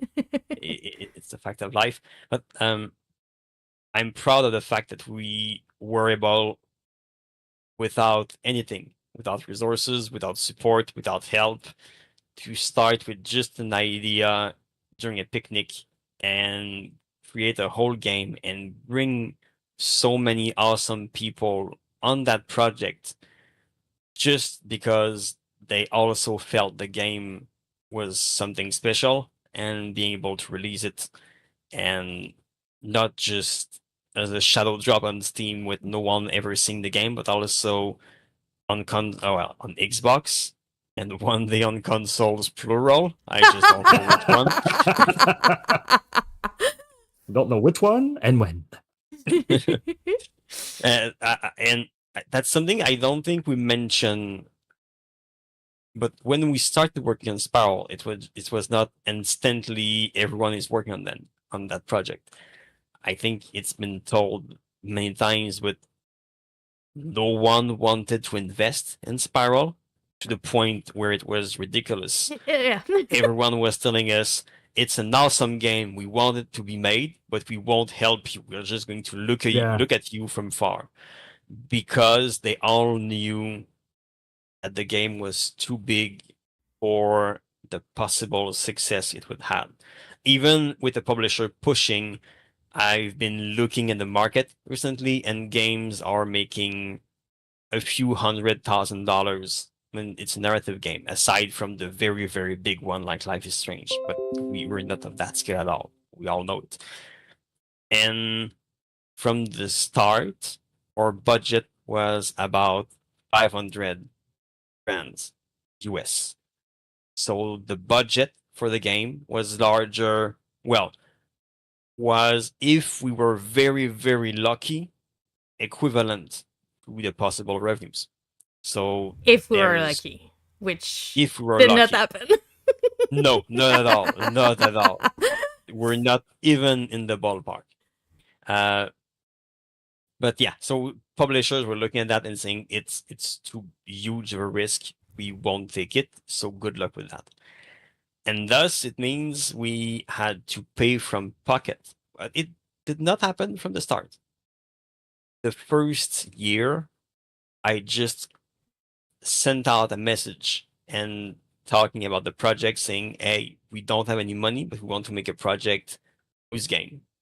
And we had this small team of about 5 or 6 people. I always go with people, but I'd say mostly women. Yeah. That all said that game is awesome and I want to work on it. And they gave us their time to start Spiral and create the prototype. And the prototype was very strange and not very good. But we were all able to give our times and create this, and from that, learn from our mistakes, and then start working on the whole game. And yeah, so we were very happy with that. And afterwards, we decided to start pulling our money together and start hiring people. And we were very sad because at that point, 3 of them that started working with us all decided to start their company, and they left us. Yes. But Well, they did great game. They're yes, so cool. We yes. love them. Well, they got screwed over, but Yeah. that's another Yes, indeed. story. Yeah. But the game but they yeah. did were cool. They are behind They also Sugar Shack, a game that a lot of people have played, I think. But yeah, they did great. But they got screwed over. the game they worked on was also a project they had started during their bachelor degree, and they wanted to continue the game. So there were absolutely no hard feelings, and we wish them No. all luck. We're just a bit sad because we love them, and We but wanted to understood start why they paying were them. Yeah. But yeah, afterwards we started hiring people, and when we started paying people, it was a ridiculously low salary, and with times we're able to increase it a little bit to a point where we're eventually above minimal wage. It took a while to get there, but we were able to eventually get there. And afterwards, it went a bit smoother with for everything, and we felt less guilty. But yeah, I wanted to talk about this, and especially that first moment where we were able to create that theme just around the concept of the game, and everyone just wanted to see the game exist simply. Yeah. For people that don't know how to start, they have something they want to build, but they're alone and they don't know how to be able to have the resources. Just ask around, just open up to people and tell them, and be open to share whatever you can share with them. If it's not money, there is other option that you can share with people so you can work together too. So yeah, but money is great. It helps paying the rent. So that's the best part of it. But Jess asked about the worst mistake that you did. Or like, let's put it that way, the best learning experience you had during the whole process. Those are many. The first 6 one year of them. would 6 be year of them. not create Spiral as your first game. So you want something small that you can release within a year or 2 tops, and realize what resources you have access to. So how many hours are going to be put within that year or 2 in the game?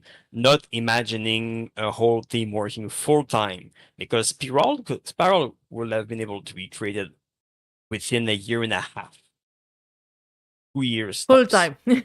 with a team of 10 people working full time, not a team of 7 people working 10 hours a week. Yeah. And not every week. Yeah. So that was I guess being realistic and not hopeful will be the baseline. yeah, a great start there. Afterwards, I'd say one of the other big mistake we made. Well, afterward it depends. So many mistakes on different scale.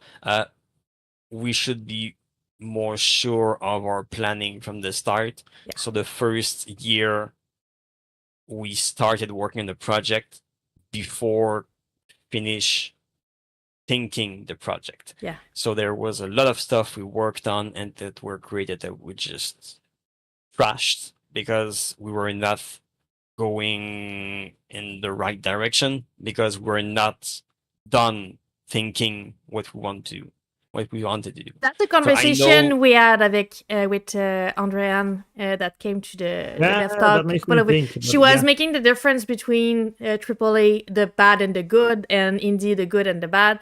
And the biggest mistake every indie does is not working enough on the pre-prod and being ready to go into production and just thinking before going in. They go in and then everything stumble and they don't know the direction and it's not like tight enough and everything crumbled Mhm. because it's not tight enough. And in the big one, it's the lack of I get flexibility. it, but But on the other side of that problem would be the fact that how can you know what's your limit if you don't try to do it, right? you need to be So logical how? and factual about it. Yes, it's not that difficult to plan out something, even if you don't know exactly what you're able to do. But You need wouldn't to ask you? questions, you need to Yeah, figure out what you want to do, and afterwards you plan, and then you plan for everything that's going to go wrong. right. But So with the hindsight, project right? I'm not working on because I'm not a dev anymore, when we started planning this, there's so many stuff I never did before, and I just plan and gave an amount of hours of stuff I knew I would be able to put in and how long I think it should do, and then multiple that by twice for everything that's going to go wrong as we go along. And I did an equivalent for everything that's on the art side without even asking Audrey. Just by thinking of, okay, I know approximately how that should take. And afterwards, I sent her the timeline and she's working with that every day of the week. And she looks at it and say, yeah, adjust a little bit this, a little bit that, and we're good. We can go. And that's something you need to do from the start, even if you don't have on your team someone that has the experience. You can afterwards go and Google, go and ask question to someone, find a friend or anything, and figure out approximately how long it should be. Yeah, But afterwards, the hard part is that once you establish your scope, you You know. stick to it.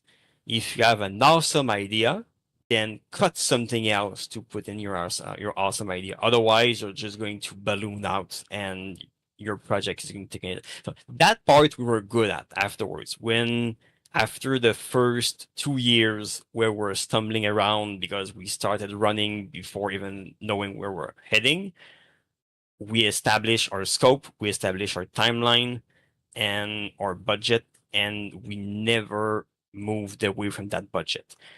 Scope creep I, is real. yeah, it's called. Yeah, it's called. Yeah.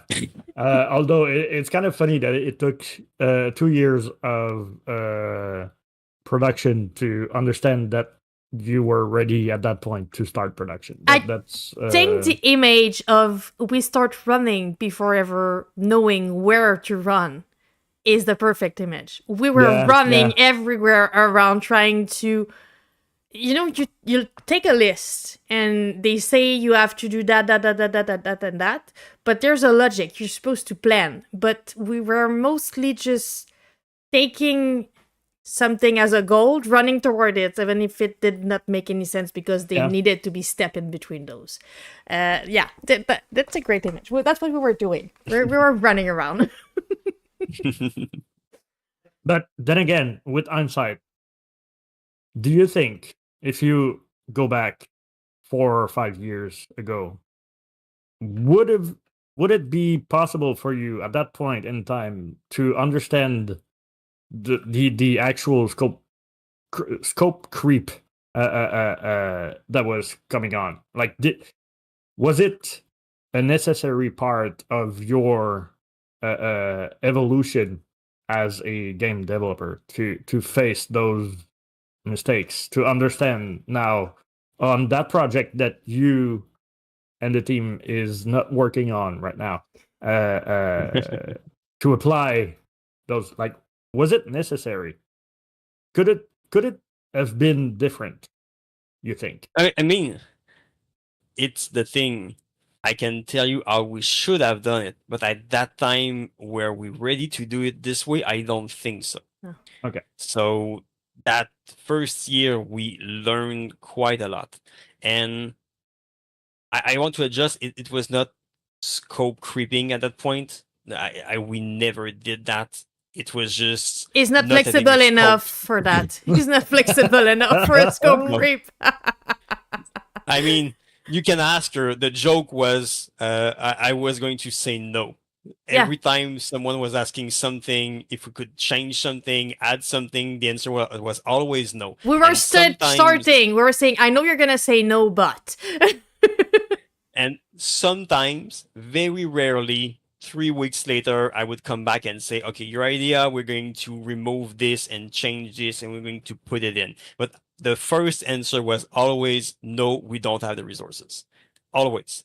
And so we did not do scope creep at all. That's why I think at the end of Spiral, the budget I had created, because we still had a budget, we were assigning value to the time people were putting in, so we could track how much the project costs, even if we didn't pay that amount of money at the end. And at the end of the project, it was, I think, maybe 50,000 less than it was when Are I you made serious? the first project. For real? Yeah. And it's well, I mean, it's not fiscally responsible, but it's a fiscally correct production. Yeah, on that front, I'm good. There's quite a few things I'm not good at, but this one, scoping and then holding it tight and making sure we're not going to creep with the issue features and all of that. the issue with Spiral was never about scope creep. It was about having a way too big of a scope for what we could handle at that time. Yeah. It And never imagining changed. always that we're going to get funding at some point. That was be really able to hopeful. develop it. Yeah. It was not factual, it was hopeful. And as long as we've been hoping for that to happen, it has been negative for us. Because it was a whole lot. It was really tiring to feel like we were giving so much into trying to have that financing and to have that money. And it was devastating every time because we felt like we were not being enough. But it was not the case. But we were holding on to that idea so hard. As soon as we've given up on that one, we were feeling a bit on my case anyway. I was feeling a bit lighter. I was feeling like I was working forward and not just trying to have people believing in what we were doing because I knew it was useless. At some point, we even had a publisher asking us to apply with them, and we just never followed through because we're at a point where we're tired of being told no and feeling it was going to be again dozens of hours of meetings and preparing stuff and pitching the game to be told no at the end of the day. So we just felt, we're a year away from release. Let's not care and move on. Let's push through, which I think was the right decision. I came on board the project on like the last leg, if I remember correctly. And well, not quite. You were there for the last 2 years, I think. Mostly the last year, as in, like, and I mean, of course, I mean, I if you count every time that I went to an event, but that's like, I like doing those things, so it's not like working, but. I didn't understand the reason why the publisher weren't coming on board such nice and like wonderfully taught project. But then when you check the market, and that's from an outside point of view, you're making something out of thin air and you're charging like $20 for it. That's a gold mine, you know. But then you start understanding that from that $20, you have to pay everybody that worked on it. And then you have to pay Steam to sell it. And then you have to pay taxes on it. And then how much money does like that leaves for the studio at the end of it? So I mean,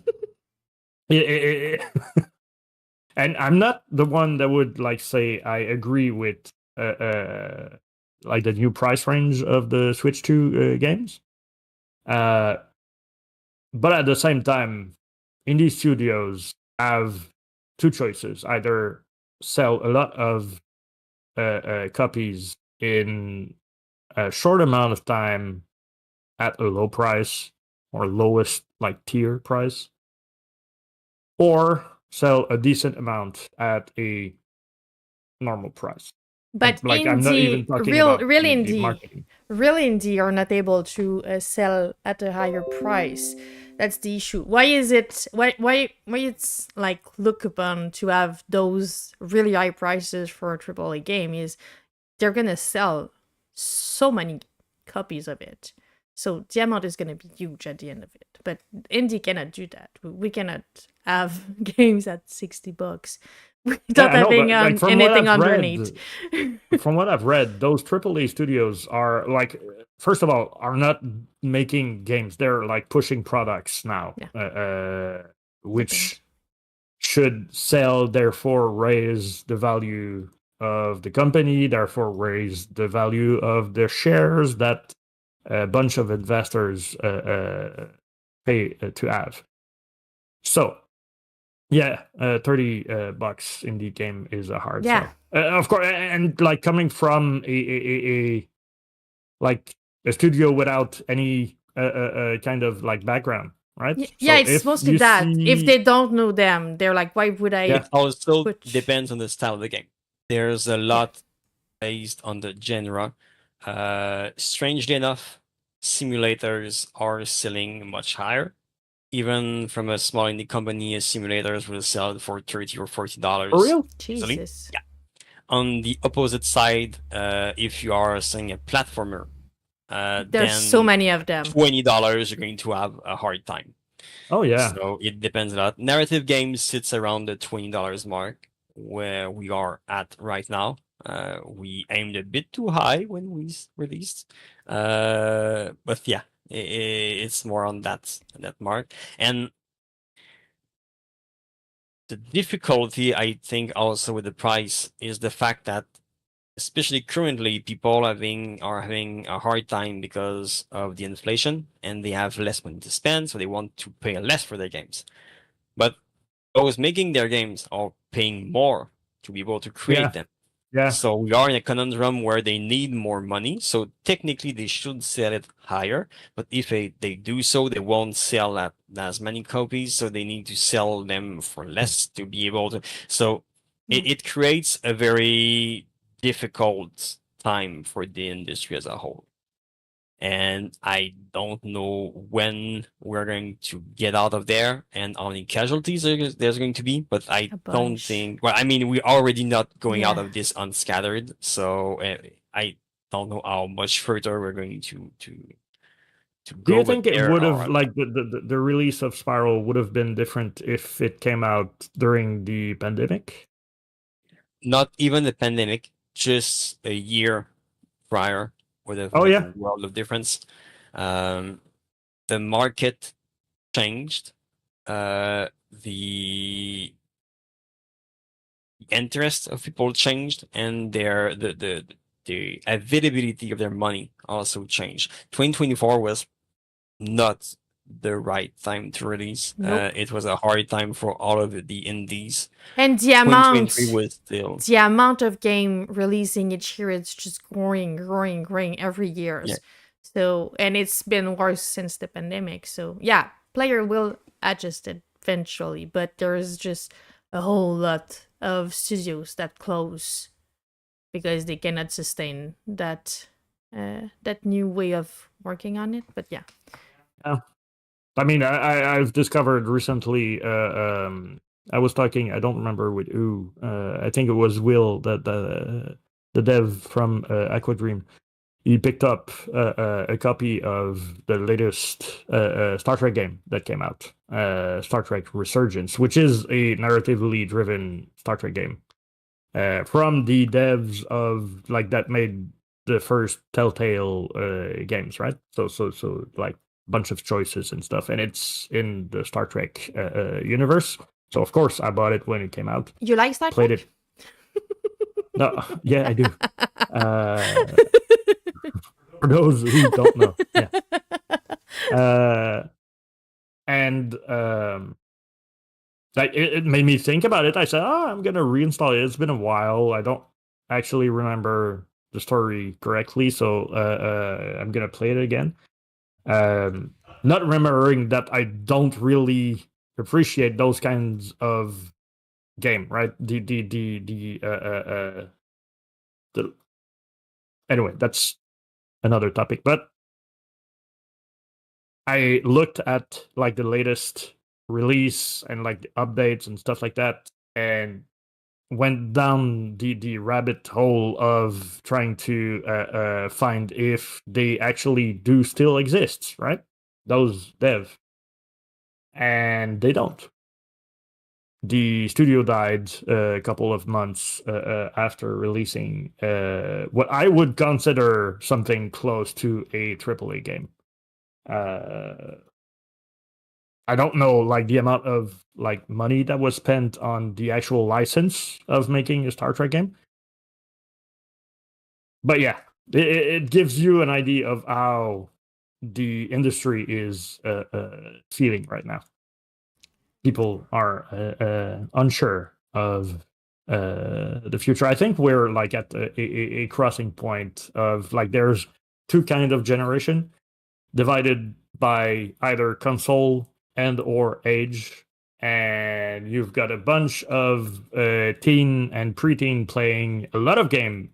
No, But- not a lot of game. 3 games: Minecraft, Roblox, and Playing a lot Fortnite. in games. Yeah, there we go. And aside from that, I mean, I've read a report, and statistically, 14-year-old and younger, the number of different games that people played at that age was under 10, right? Like that they could name. So, and yeah, it was Fortnite, League of Legends, and Roblox. Minecraft. Yeah. So, yeah, the next market, yeah, they play longer. Yeah. I mean, I'm looking right now at my kids, and they are actually playing Minecraft. I mean, one is playing Minecraft, the other one is playing Roblox right now. And it's not Shame. from a lack of trying to make them understand that there are other things, right? It's tailored to young people. It's tailored for them to understand, not have There you to build any new skills. They have the basic understanding, and they can go along and not have too many complicated things to in front of them. There is not a Although- learning curve that is that huge in those games, and they are social game. Yeah. There you go. That's the social part of it. And you know, when I was a kid, if I wanted to play with my friends, I would have to move, get out of my house, and like I lived in a suburban area, so like playing outside and doing mostly not bad stuff outside. So you know, that was like the famous third space that I was talking about a couple of DevTalk ago. I feel you, Journey. I Yeah, hated I mean, playing with my friends then and now. I liked it. Yeah, I'm a I lone think. wolf gamer too. I appreciate it too. Like, I mean, I was playing Lego on my own and playing Lego with my friends. It was like my first multiplayer game was Lego with, like, I was like bringing all my stuff over to my friend's place and we were playing there. But the kids these days don't have that anymore. I'm kind of like the weird dad that is saying to my kids, well, so who are you going to call now to have like come and play with you? And they're like, well, I don't know, that would be fun, but like they're like not engaging with their friends from school if school is not there. So They are It's to kinda play weird. to play Minecraft. yes, they are. And see that follows that same trend. They are playing with friends on Minecraft, but they won't have them over. Or talk to them. Yeah, actually. Oh, Dutch kids still get together. My son's friend come over all the time. To them.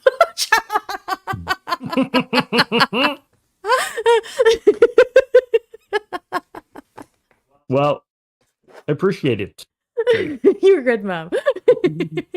But yeah, I'm a solo player too, Journey. I want to do it my own way, and I want to stop and look around and move when I want to, and stop whenever I want to. So yeah, I'm on the same team. I'm not Yeah. playing often with other people, and if I do, it's like with people really close where I can say, I'm bored, I'm done. I'm gonna go away, and I'm gonna do that later. Fuck that. The thing is like, if we fast forward the next like 10 years, when my kids will be the one that would be like the market for a game, well, they've been playing games that were free to play mostly. Or So they think don't. it's free to play because they've played one and it's been Yeah. paid like in There you go. Yeah. 2005. Yeah. There's like no amount of money assigned. Like, there's no financial value to those games. So I'm not sure how it's gonna like end up being for the gaming industry. To be fair, when I'm working on Zetsi! Hey, Hi! Zetsi! How are you doing? When I'm working on thinking about project that we have next, every time that I go for the market studio or I go for like our demographic, I'm always trying to look at older player in thinking about older player and what they would like and why they would like it. I don't aim at younger people because I don't understand younger people.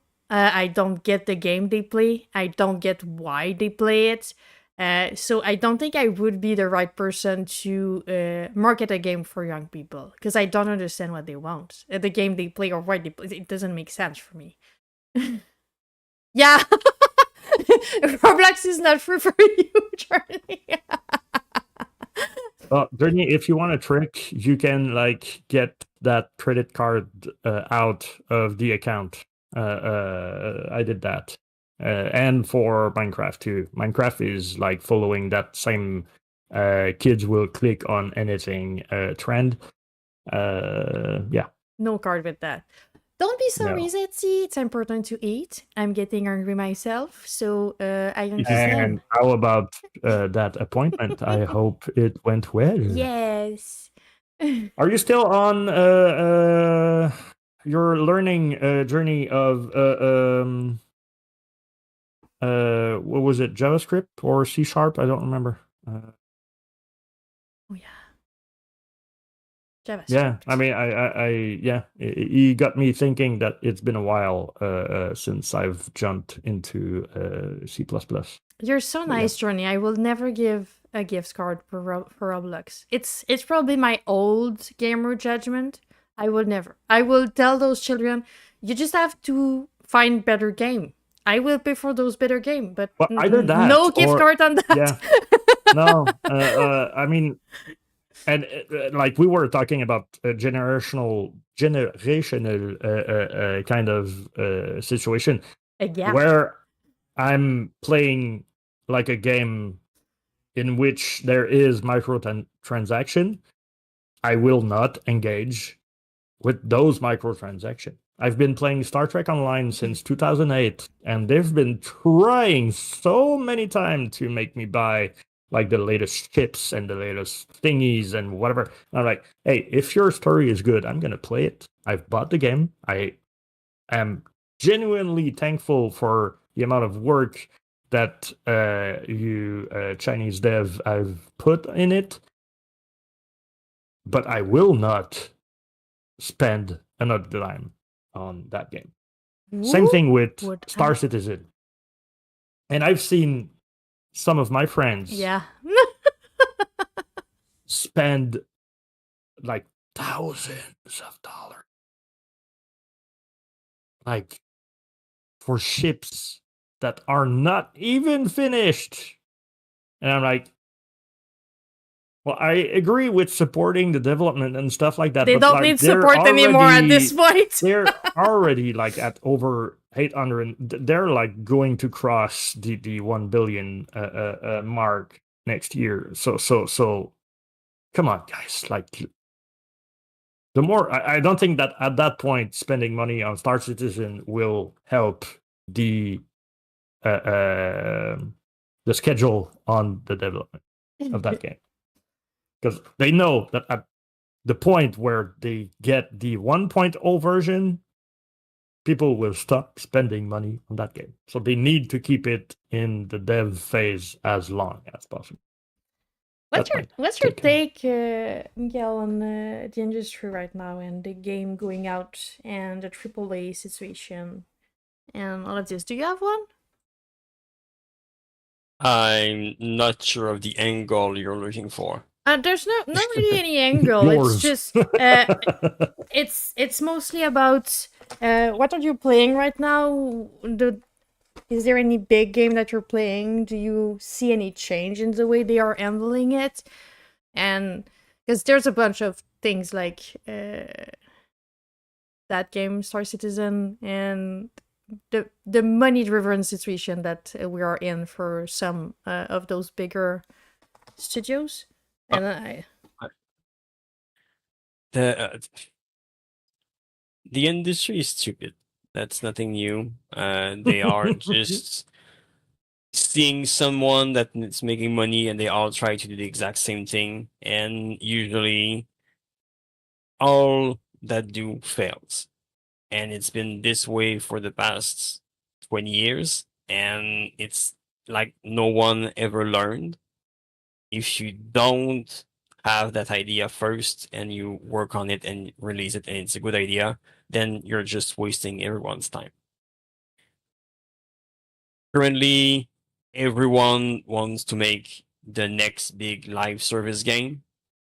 And for the past 3 or 4 years, every single one that releases either instantly fail or work for a month and then fail. There's been nothing else. It's still Destiny, it's still Apex, it's still Overwatch and Valorant. It's all the same thing. the Marvel thingy died? Hmm? The Marvel thingy died? No, I was about to say Okay. that's the exception so far. And the reason it's the exception, it's because it took what Overwatch did well and stopped, and Overwatch is slowly dying. So instead of Marvel dying, they just kind of killed Overwatch. Okay. It's not quite dead, but it's really going down and it's not going well. And we'll see how it is in a year, but it's been 6 months since Marvel's release, and we'll see how it happens. But aside from this special case, and mostly because it's a carbon copy of Overwatch and With a big Marvel, IP, which yeah. is still very popular, it's the only reason. Everything else failed. And yet, they are still trying to make just this kind of game because those that worked made so much money that every company is salivating looking at them, and they want to also have that kind of money. And strangely enough, as usual, the game that works and makes a lot of money are all the games that do things different. And it's always been like that, and for some reason, not a single, I don't know how Video to call exec, them, but yeah. game exec seem to understand that simple thing. You cannot just say, hey, they are making money, I'll do the same thing, so I'll make money. No, it doesn't work like that. It never worked like that. Especially when it's will. multiplayer and you need to have a bunch of people Yeah. to do it. If you create something, I mean, where it works is with trends for type of game. So when people are loving a type of game right now, you will have a window to recreate a game similar to that genre, like the roguelike that I'm so sick and tired of. They are on their way out, but they've been the thing for a very long while. So people saying, oh, roguelike works, let's create a new roguelike and people will be happy. That works. But saying I will do the exact same work for the game, the exact same structure for the game, and I will make the same amount of money. That will not work. Never has, never will. Yeah. And yet, I mean, again, we briefly talked about the pandemic. It's the same stupid thing. Suddenly, people are stuck home. Let's invest billions because people are playing more right now when we all know it will stop. Not a single person believed the pandemic would be eternal or that the amount of players will stay stable. No one. And yet they all invested and then they failed and then they fired everyone because it failed. We all saw it coming. We all knew, but they are stupid and they're just running Yeah. After money. towards the money. Yeah. And it's just stupid. I don't know what to say aside from that, but apparently it's just how humans work because there's too many that does that, and not just in video game industry. But that's another subject. That has a good point. I think that a lot of exec in those companies at some point might have been good resources to take decision, but at some point they're not gamer anymore. They're just people that have money and wants more of it. So they're not thinking logically. They're just, hey, there's money there. We should go there and not do anything would not else. even go up to that point. I don't think that their aim is to make as much money. They just want to keep their job, right? And most of those AAA companies are owned by a bunch of investors that are only looking at the bottom line of the last quarterly report. Therefore, but there's no logic. Trend. No, they're absolutely no. They could be selling cars or dishes. See popular thing, copy popular thing. Wait for money to yeah, read. there you go. That's journey. The problem is that most of them are hired from investment firm, from banks, from selling cars, selling furniture, insurance, and financial, a creative industry does not work the same way. And especially the video games doesn't work the same way as movies and televisions. It's its own things, and they try to apply their logic from selling dishwasher to selling video games, and it does not work. And as long as the companies are going to hire that type of exec, hoping they will bring in money, it will not work. The reason some of those big companies became this big is at the start they were smaller companies with people with a passion for video games and an understanding of the industry, and they were able to make it big. And now that they are just getting a board of people working on different industries and trying to optimize and make as much money as possible, they don't have the pulse of the industry as they used to, and they don't understand why it's not working by just making some cookie cutter decision. Cutter. Well, I mean, the perfect image, I would say, would be that, like, let's take Electronic Arts or Rockstar at some point. At their very beginning, they were looking for success, right?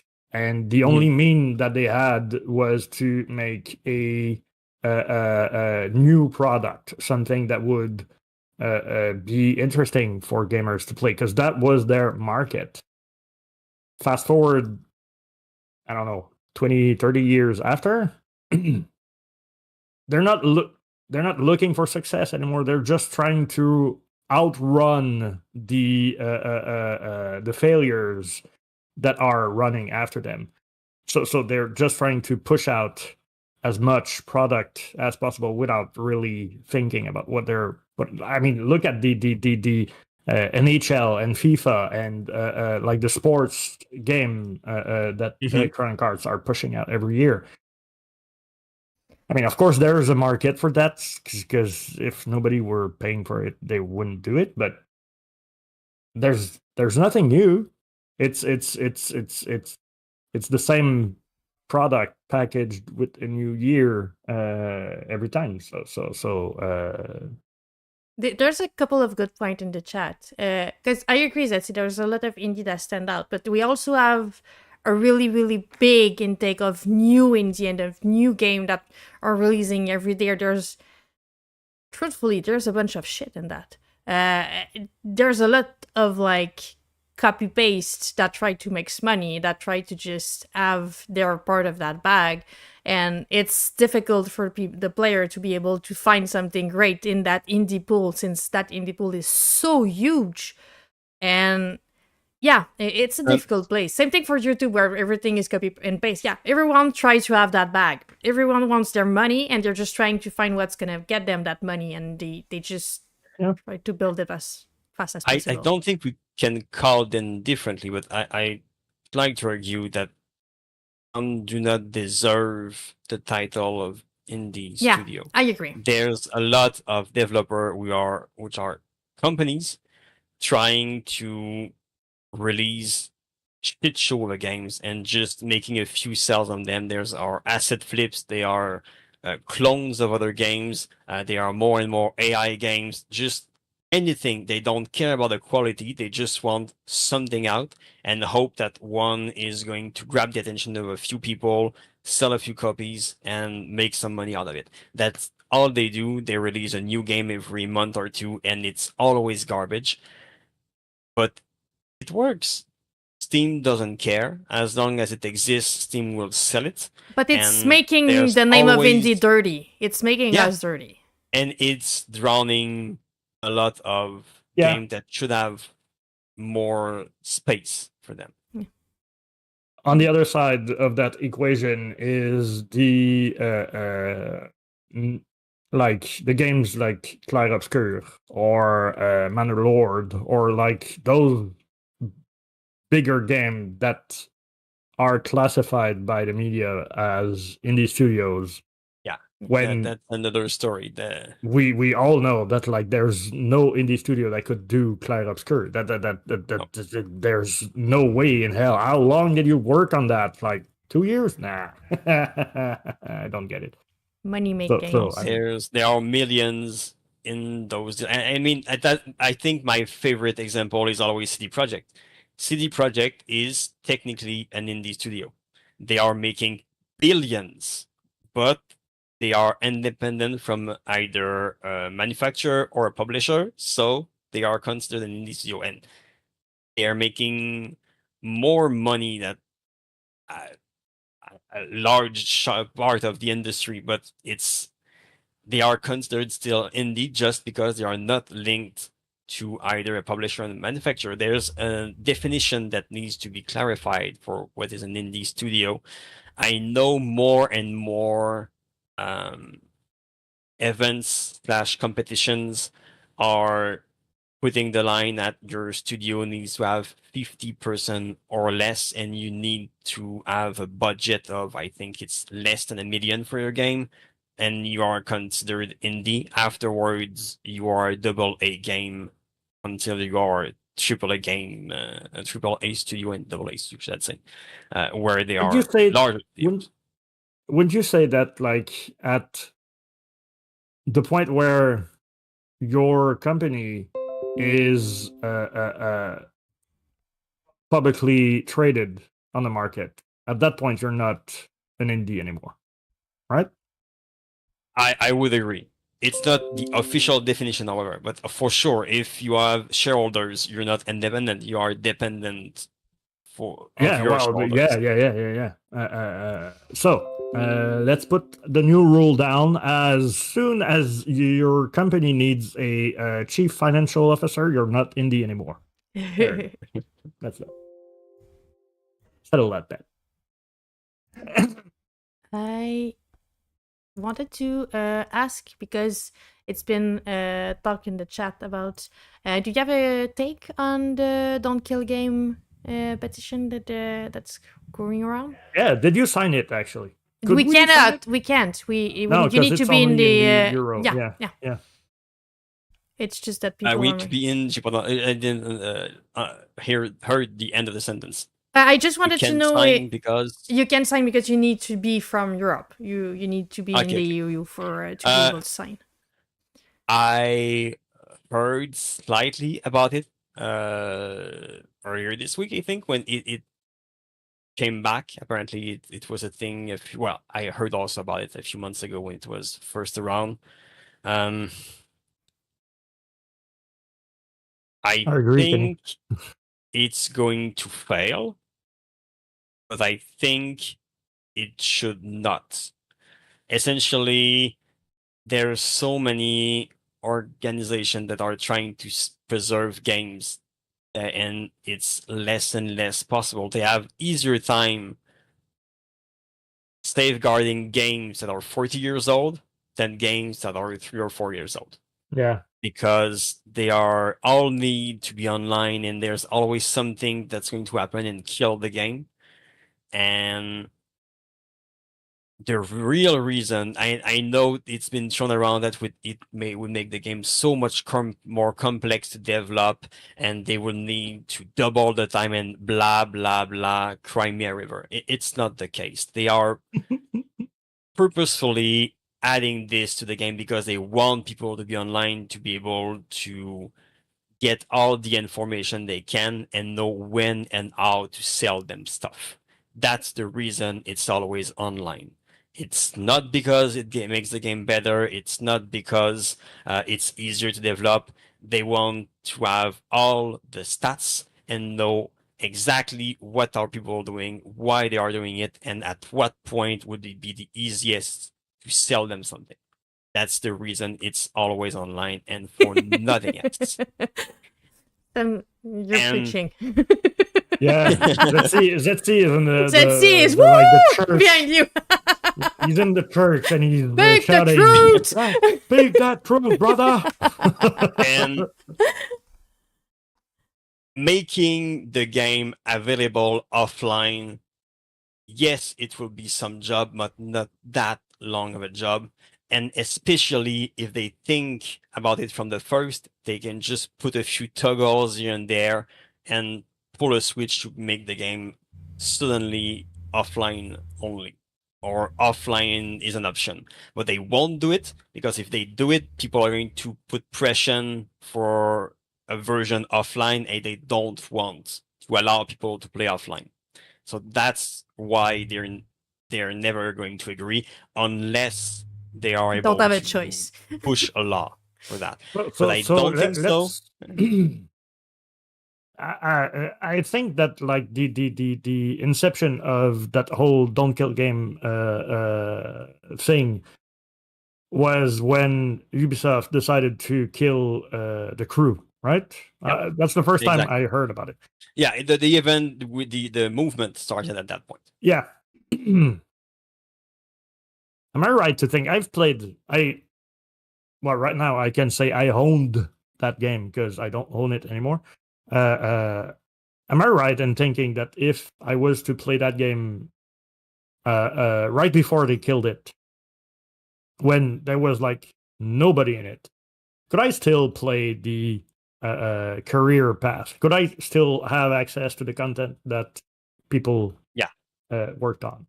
So the reason they killed it is for the server itself, where technically is what allowed people to play at the same place. But when they killed the server, since the game was an always online game, you were not able to boot the game, I believe. Yeah. So from my understanding, like technically, the game was on my computer. So the map that my car was driving on, the road, the texture of it, they were not sourced at the server level. They were like local. So there's as I say, nothing. It's just a question of toggle. It's because probably when the map is loaded, when a game is loaded, it go and fetch some information on the server, and you would need to change a few elements how they are coded so they don't need to fetch anything from the server, or you give them default information. So that way you would be able to play the game even if you're only playing alone. It's if the game did not think about that from the start, it's some changes depending on the complexity of what's getting fetched. It's going to take between a day and a few weeks of work to fix it, and then a bit more to debug it because you will forget something and something will break.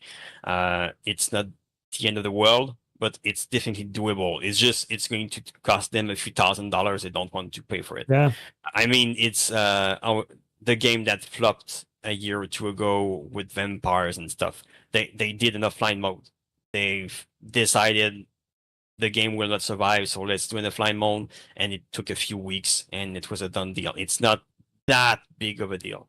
It always depends, of course, on the type of game. But as that's saying, it's a consumer right kind of thing. When I bought a game, I buy it. It's mine. It's my game. I bought a game. Not anymore. Yeah, I know, They but it's changed. Yes, I know. so they want me to pay double, but on top of paying double for it, I'm not gonna own it. I'm just gonna rent it until they don't want me to have it. Exactly. Yeah. You have a revocable license. Yeah, makes sense.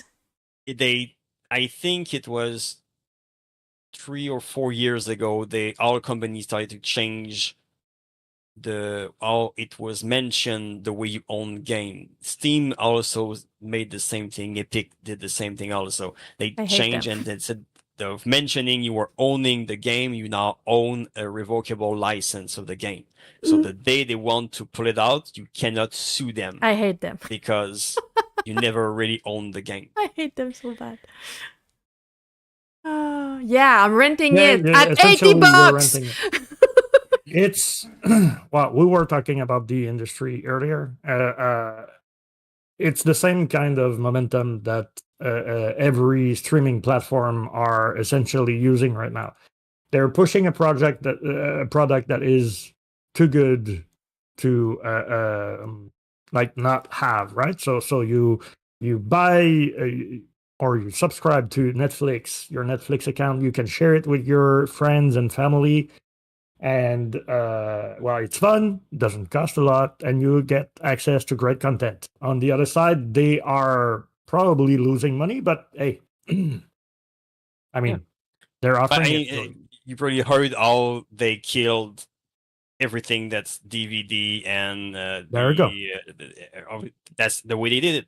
They made sure and they offered a lot of money to be able to get every movies and every series. Yeah. And when everything else died, they stopped offering good amount because they knew they had nowhere else to go. Stuck. They are stuck with them. And it's the same thing with Game Pass. Yeah. What Game Pass is doing right now is offering very large amount of money to games. So they release there and people are getting for free.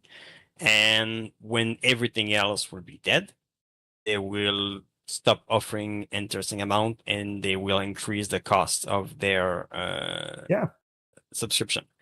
And we all fell right in for Netflix, and we're all doing the same thing with Game Pass because it's so much cheaper and so much easier. And anyway, you don't own anything anymore. People stopped buying physical games. And now I'd say many regrets it because most games don't release physically anymore. So you cannot in any way own this game. Nintendo was one of the last to do this, and now you get a box with a code to download the game rather than a real cartridge. Yeah. So there's only a handful of games that you can buy. But yeah, so I expect that in like a couple of years, there's going to be like an ad-free tier plan on the Xbox Game Pass, in which you won't have to watch an ad before playing your game, even though you're paying like $14.99 a month to have access to their library. It's no, they're gonna put that ad just before the cutscene where you're supposed to cry, or just after, and then you're gonna hate them, and you're gonna want to pay for more to be sure that you don't have that ad there. Yeah. I'm sure that that they have had that conversation already in their exec studios, and like probably that someone said if you say Spiral is on Xbox Game Pass.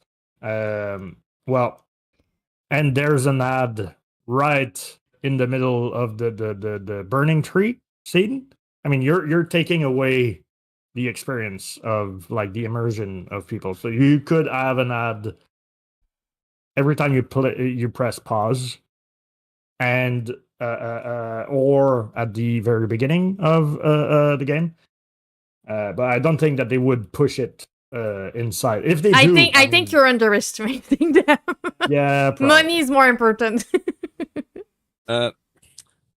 They still need to make sure people are not too unhappy because they No, it's gonna take time. Give it time. Give it time. They did not arrive with you don't have the right to share your account and there's gonna be ad if you don't pay for the premium account. They did not have that at the first. And then there was like you can have one screen and then you cannot have a HD, but if you pay more you can have HD. Yeah, give it time. What is the Game Pass with rewards? I don't know. Yeah, it's a new stuff to make you play. So you get points every day you play in a row, and you can use those points to buy your subscriptions or buy stuff in games, points, and Journey saying I haven't paid money in a year, but I have to be really consistent with meeting all reward. Yeah, I don't know what it is. I'm gonna look it up because I discovered it also. Well, I mean, I've recently had Game Pass, so I didn't know about it either. But yeah, it's they want you to keep playing constantly, so they know you're there and you're going to come back every day and play games, and you need to play their games. They connect with EA and Ubisoft and stuff like that, but if you don't play their game, you get less points. Okay. You need to play really games available on Game Pass to have the most points of it. Journey's saying sometimes I log in a game and I just let it run while I shower. Boy. We're data is everything. So yeah. Which is kind of funny because I mean, at some point, statistically, if there's a lot of journeys that are starting, there's only one. At least what I understood. Yes, only one journey. Like in my example, if there is a lot of people doing what Journey does, the data that they get from it is worth nothing. Yeah. Yes and no. In reality, no. But when trying to get a deal when someone selling ads, they can show them, well, we have that many people that long every day looking at their screen. So it's worth money, even if in reality, those won't have as many ads. At the same time, it's the exact same thing for everything.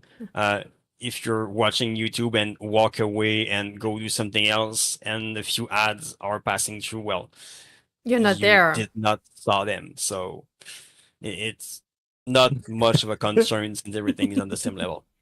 No, you're right. Although, the line is drawn between the actual usage of the service and the people trying to explain to a CFO that they are actually doing a good thing and it's working, and people don't mind up until the bubble bursts, right? So at some point there's gonna be, I would think there's going to be like a hole in the market. It's like you just need to look at the amount of pirated games and or movies and stuff.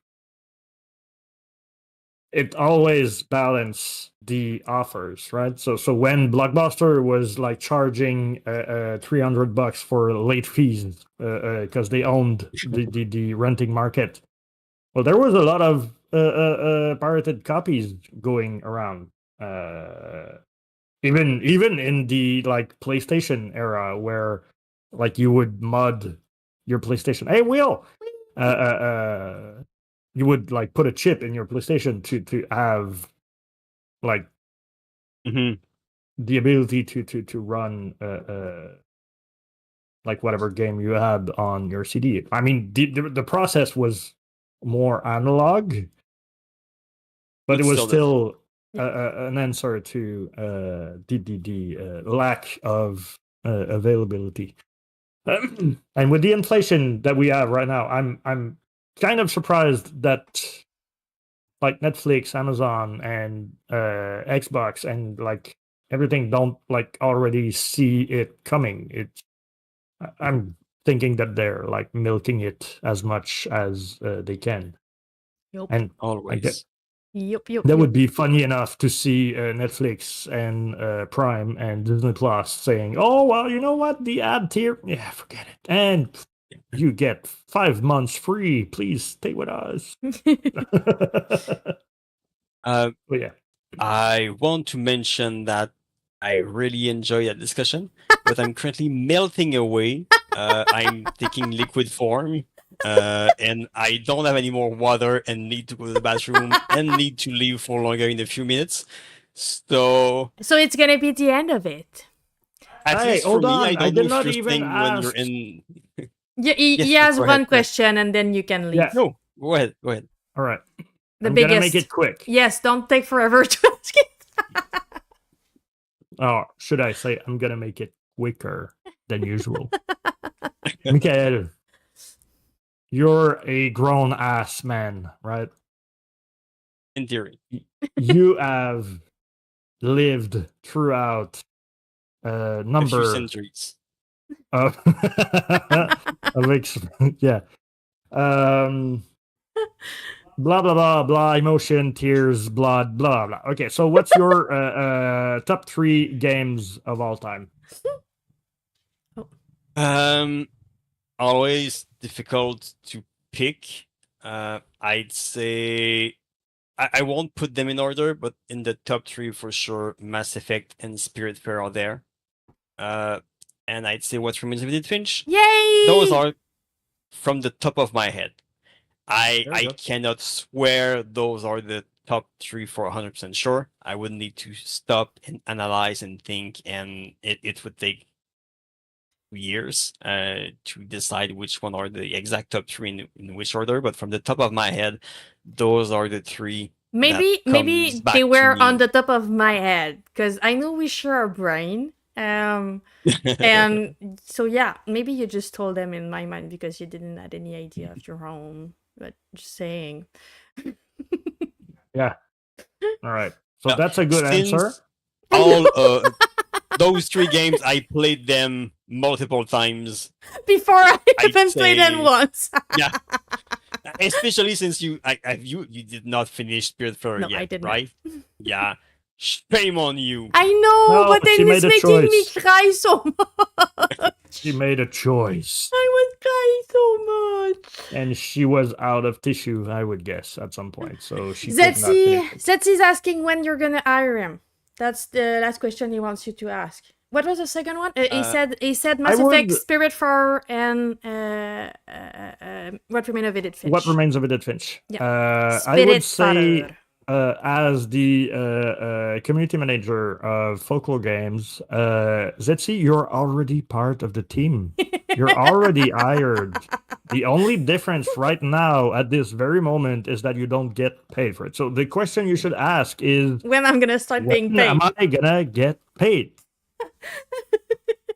So I won't say anything aside from thank Yes, you very Journey. much. It was fun, but before I break everything and leave the call, I will show something because when I showed them last time, Jess did not react at all. She already saw them, but I received no comments and nothing. But I will still show them again in case there are Okay. reaction this time around, Okay. either from her or for the others. You will need to write them afterwards to me because I don't see the stream and I won't Cool. be there to hear you when I Perfect. leave. Suddenly after showing this. Perfect. So you're gonna just crash all of my camera showing it? Okay, perfect. Yeah. What? Cool. I What don't know. are we? I don't know.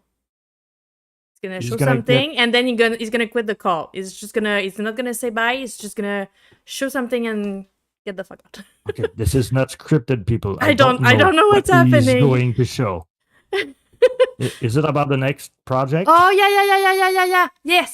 Yes, I know. Look, people. Look. Those are Dungeon Master book for a D&D. For a D&D that we could do. Bye,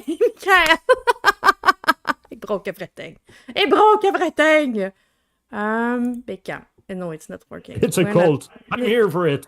It's the D&D thingy. He bought book to be able to be our dungeon master if we want to do a play. Yeah, he wants to do a campaign with us. So he bought them to be able to... My only condition to partake in that is that we need to do it on stream. It has to be live. I told him that it was not an obligation. That's why he said yes. He wants to do it in the Discord with people, but he doesn't want to do it on stream because he's not camera friendly. He doesn't like... Oh, yes, he is. Oh, yes, he is. Please, people, just drop a line on the Spiral Discord saying that Michael is... Zetsi prefer not streamed too, so I agree with that. I never played 2. I want to learn. Yes, we can record it. Of course we can. Oh, yeah, we could. Yeah. That could be a nice compromise. Of course. But yes, that's why he bought them, but I did not know if he wanted to do one with us. So that's why I did not react the last time. But yeah, if people are in, you got the Make an book. avatar for Michael. Hey, Andy. Hi, Andy. But yeah, so we're gonna have a D&D campaign that we're gonna start on the Discord if people are interested. I guess that's why he bought the book. He did not tell me. He just showed me that he had the book last time, so I thought it was a Yeah, thing. it's such a tease. Yes, perfect. I'm gonna ask. Yeah, him we're gonna once... do a poll or something on the Discord, and cool. yeah. Yay! Cool, sweet, awesome. Oh, thank you, Andy. Thank That's you so sweet much. of you. You arrived and we were gonna go. We were gonna go. Are we staying later? I know you have your kiddos. No, we could raid. We could raid. We could raid Andy as soon as he decides to start his stream. I'm pretty sure he's about to. Are you streaming, Andy? We want to raid you. We want to come see you. But yeah, it was cool. Yeah.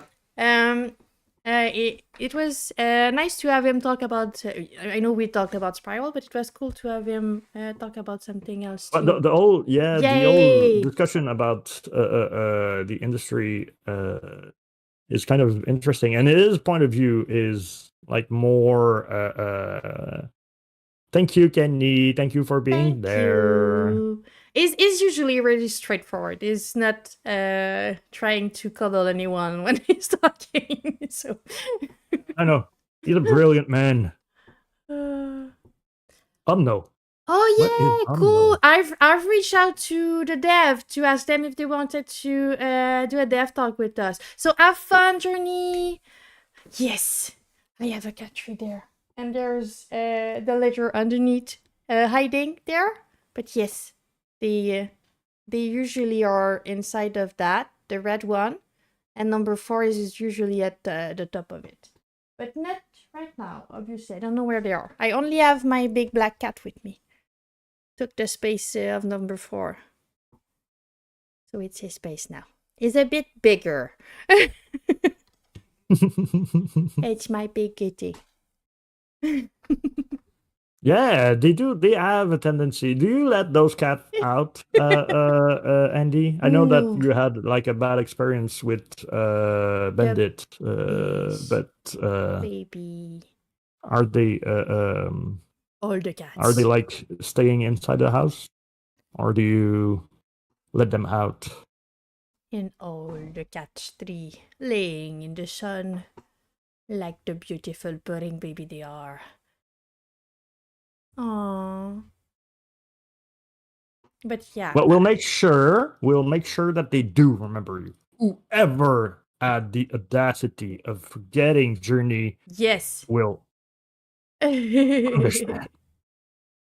But yeah, I we're don't gonna even try. know what game that is. It's very Oh, quiet take a look. for It looked really Dutch. cool, and they're working on something new too. Yes, with the farm. We're in like there's farm close to, but there's one big road. So I don't let them go outside. They want to, and I'm like, no, you're gonna stay with mommy. You're not gonna go into the danger. I'm gonna pet you and give you food, and you're not gonna go anywhere. You're gonna get fat. Yes, and beautiful. And then we're gonna eat you. No, Oh, that's not true. It's a joke. I love you. I'm not gonna. there's like a skiing part in Umno. That's kind of cool. The physics looks great. Aww. Farming village. Poor Get far enough bandit. away from Big North. Yeah. Poor bandit. Yeah. I mean, Still sorry for your baby. what's the English saying about it? Like peace be with bandit, or let him rest in. I don't know. But I love baby Red Dead. So cute. Yeah.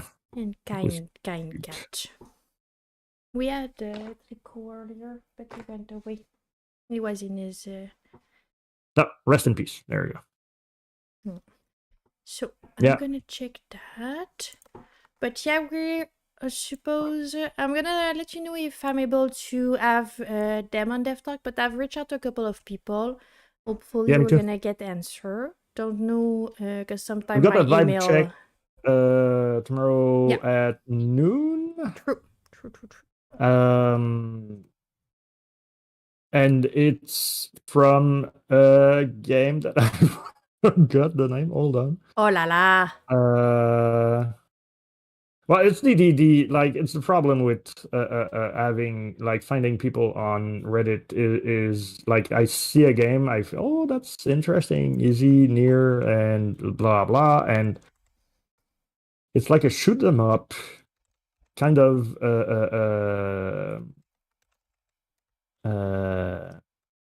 okay, so the game is called Zon, and we still don't know that like if we are going to have a dev talk with him, because like the vibe check usually tells us if it's going to be interesting. Or just we're a fit. Sometimes it's not the right Yeah. energy, so we prefer to. But yeah, I'm gonna rate Andy because he's there. So we're gonna. Is he? Yes, he Did he is. start? Yes, he is. I saw him. Cool. So I'm gonna rate him, and we're gonna go there. Okay, so next Well, time, what yeah. we're doing is, I think that like Kenny would is about to stream today. I heard him say that he was streaming. So next time we're going for Kenny. Cool. Yeah. Thank you, everyone. All the love and have the greatest day. Thank you so much. Bye. Bye. And then we wait. 8, 7, 6, 5. Okay, I'm not gonna like do the whole thing, but I love you all. Bye bye.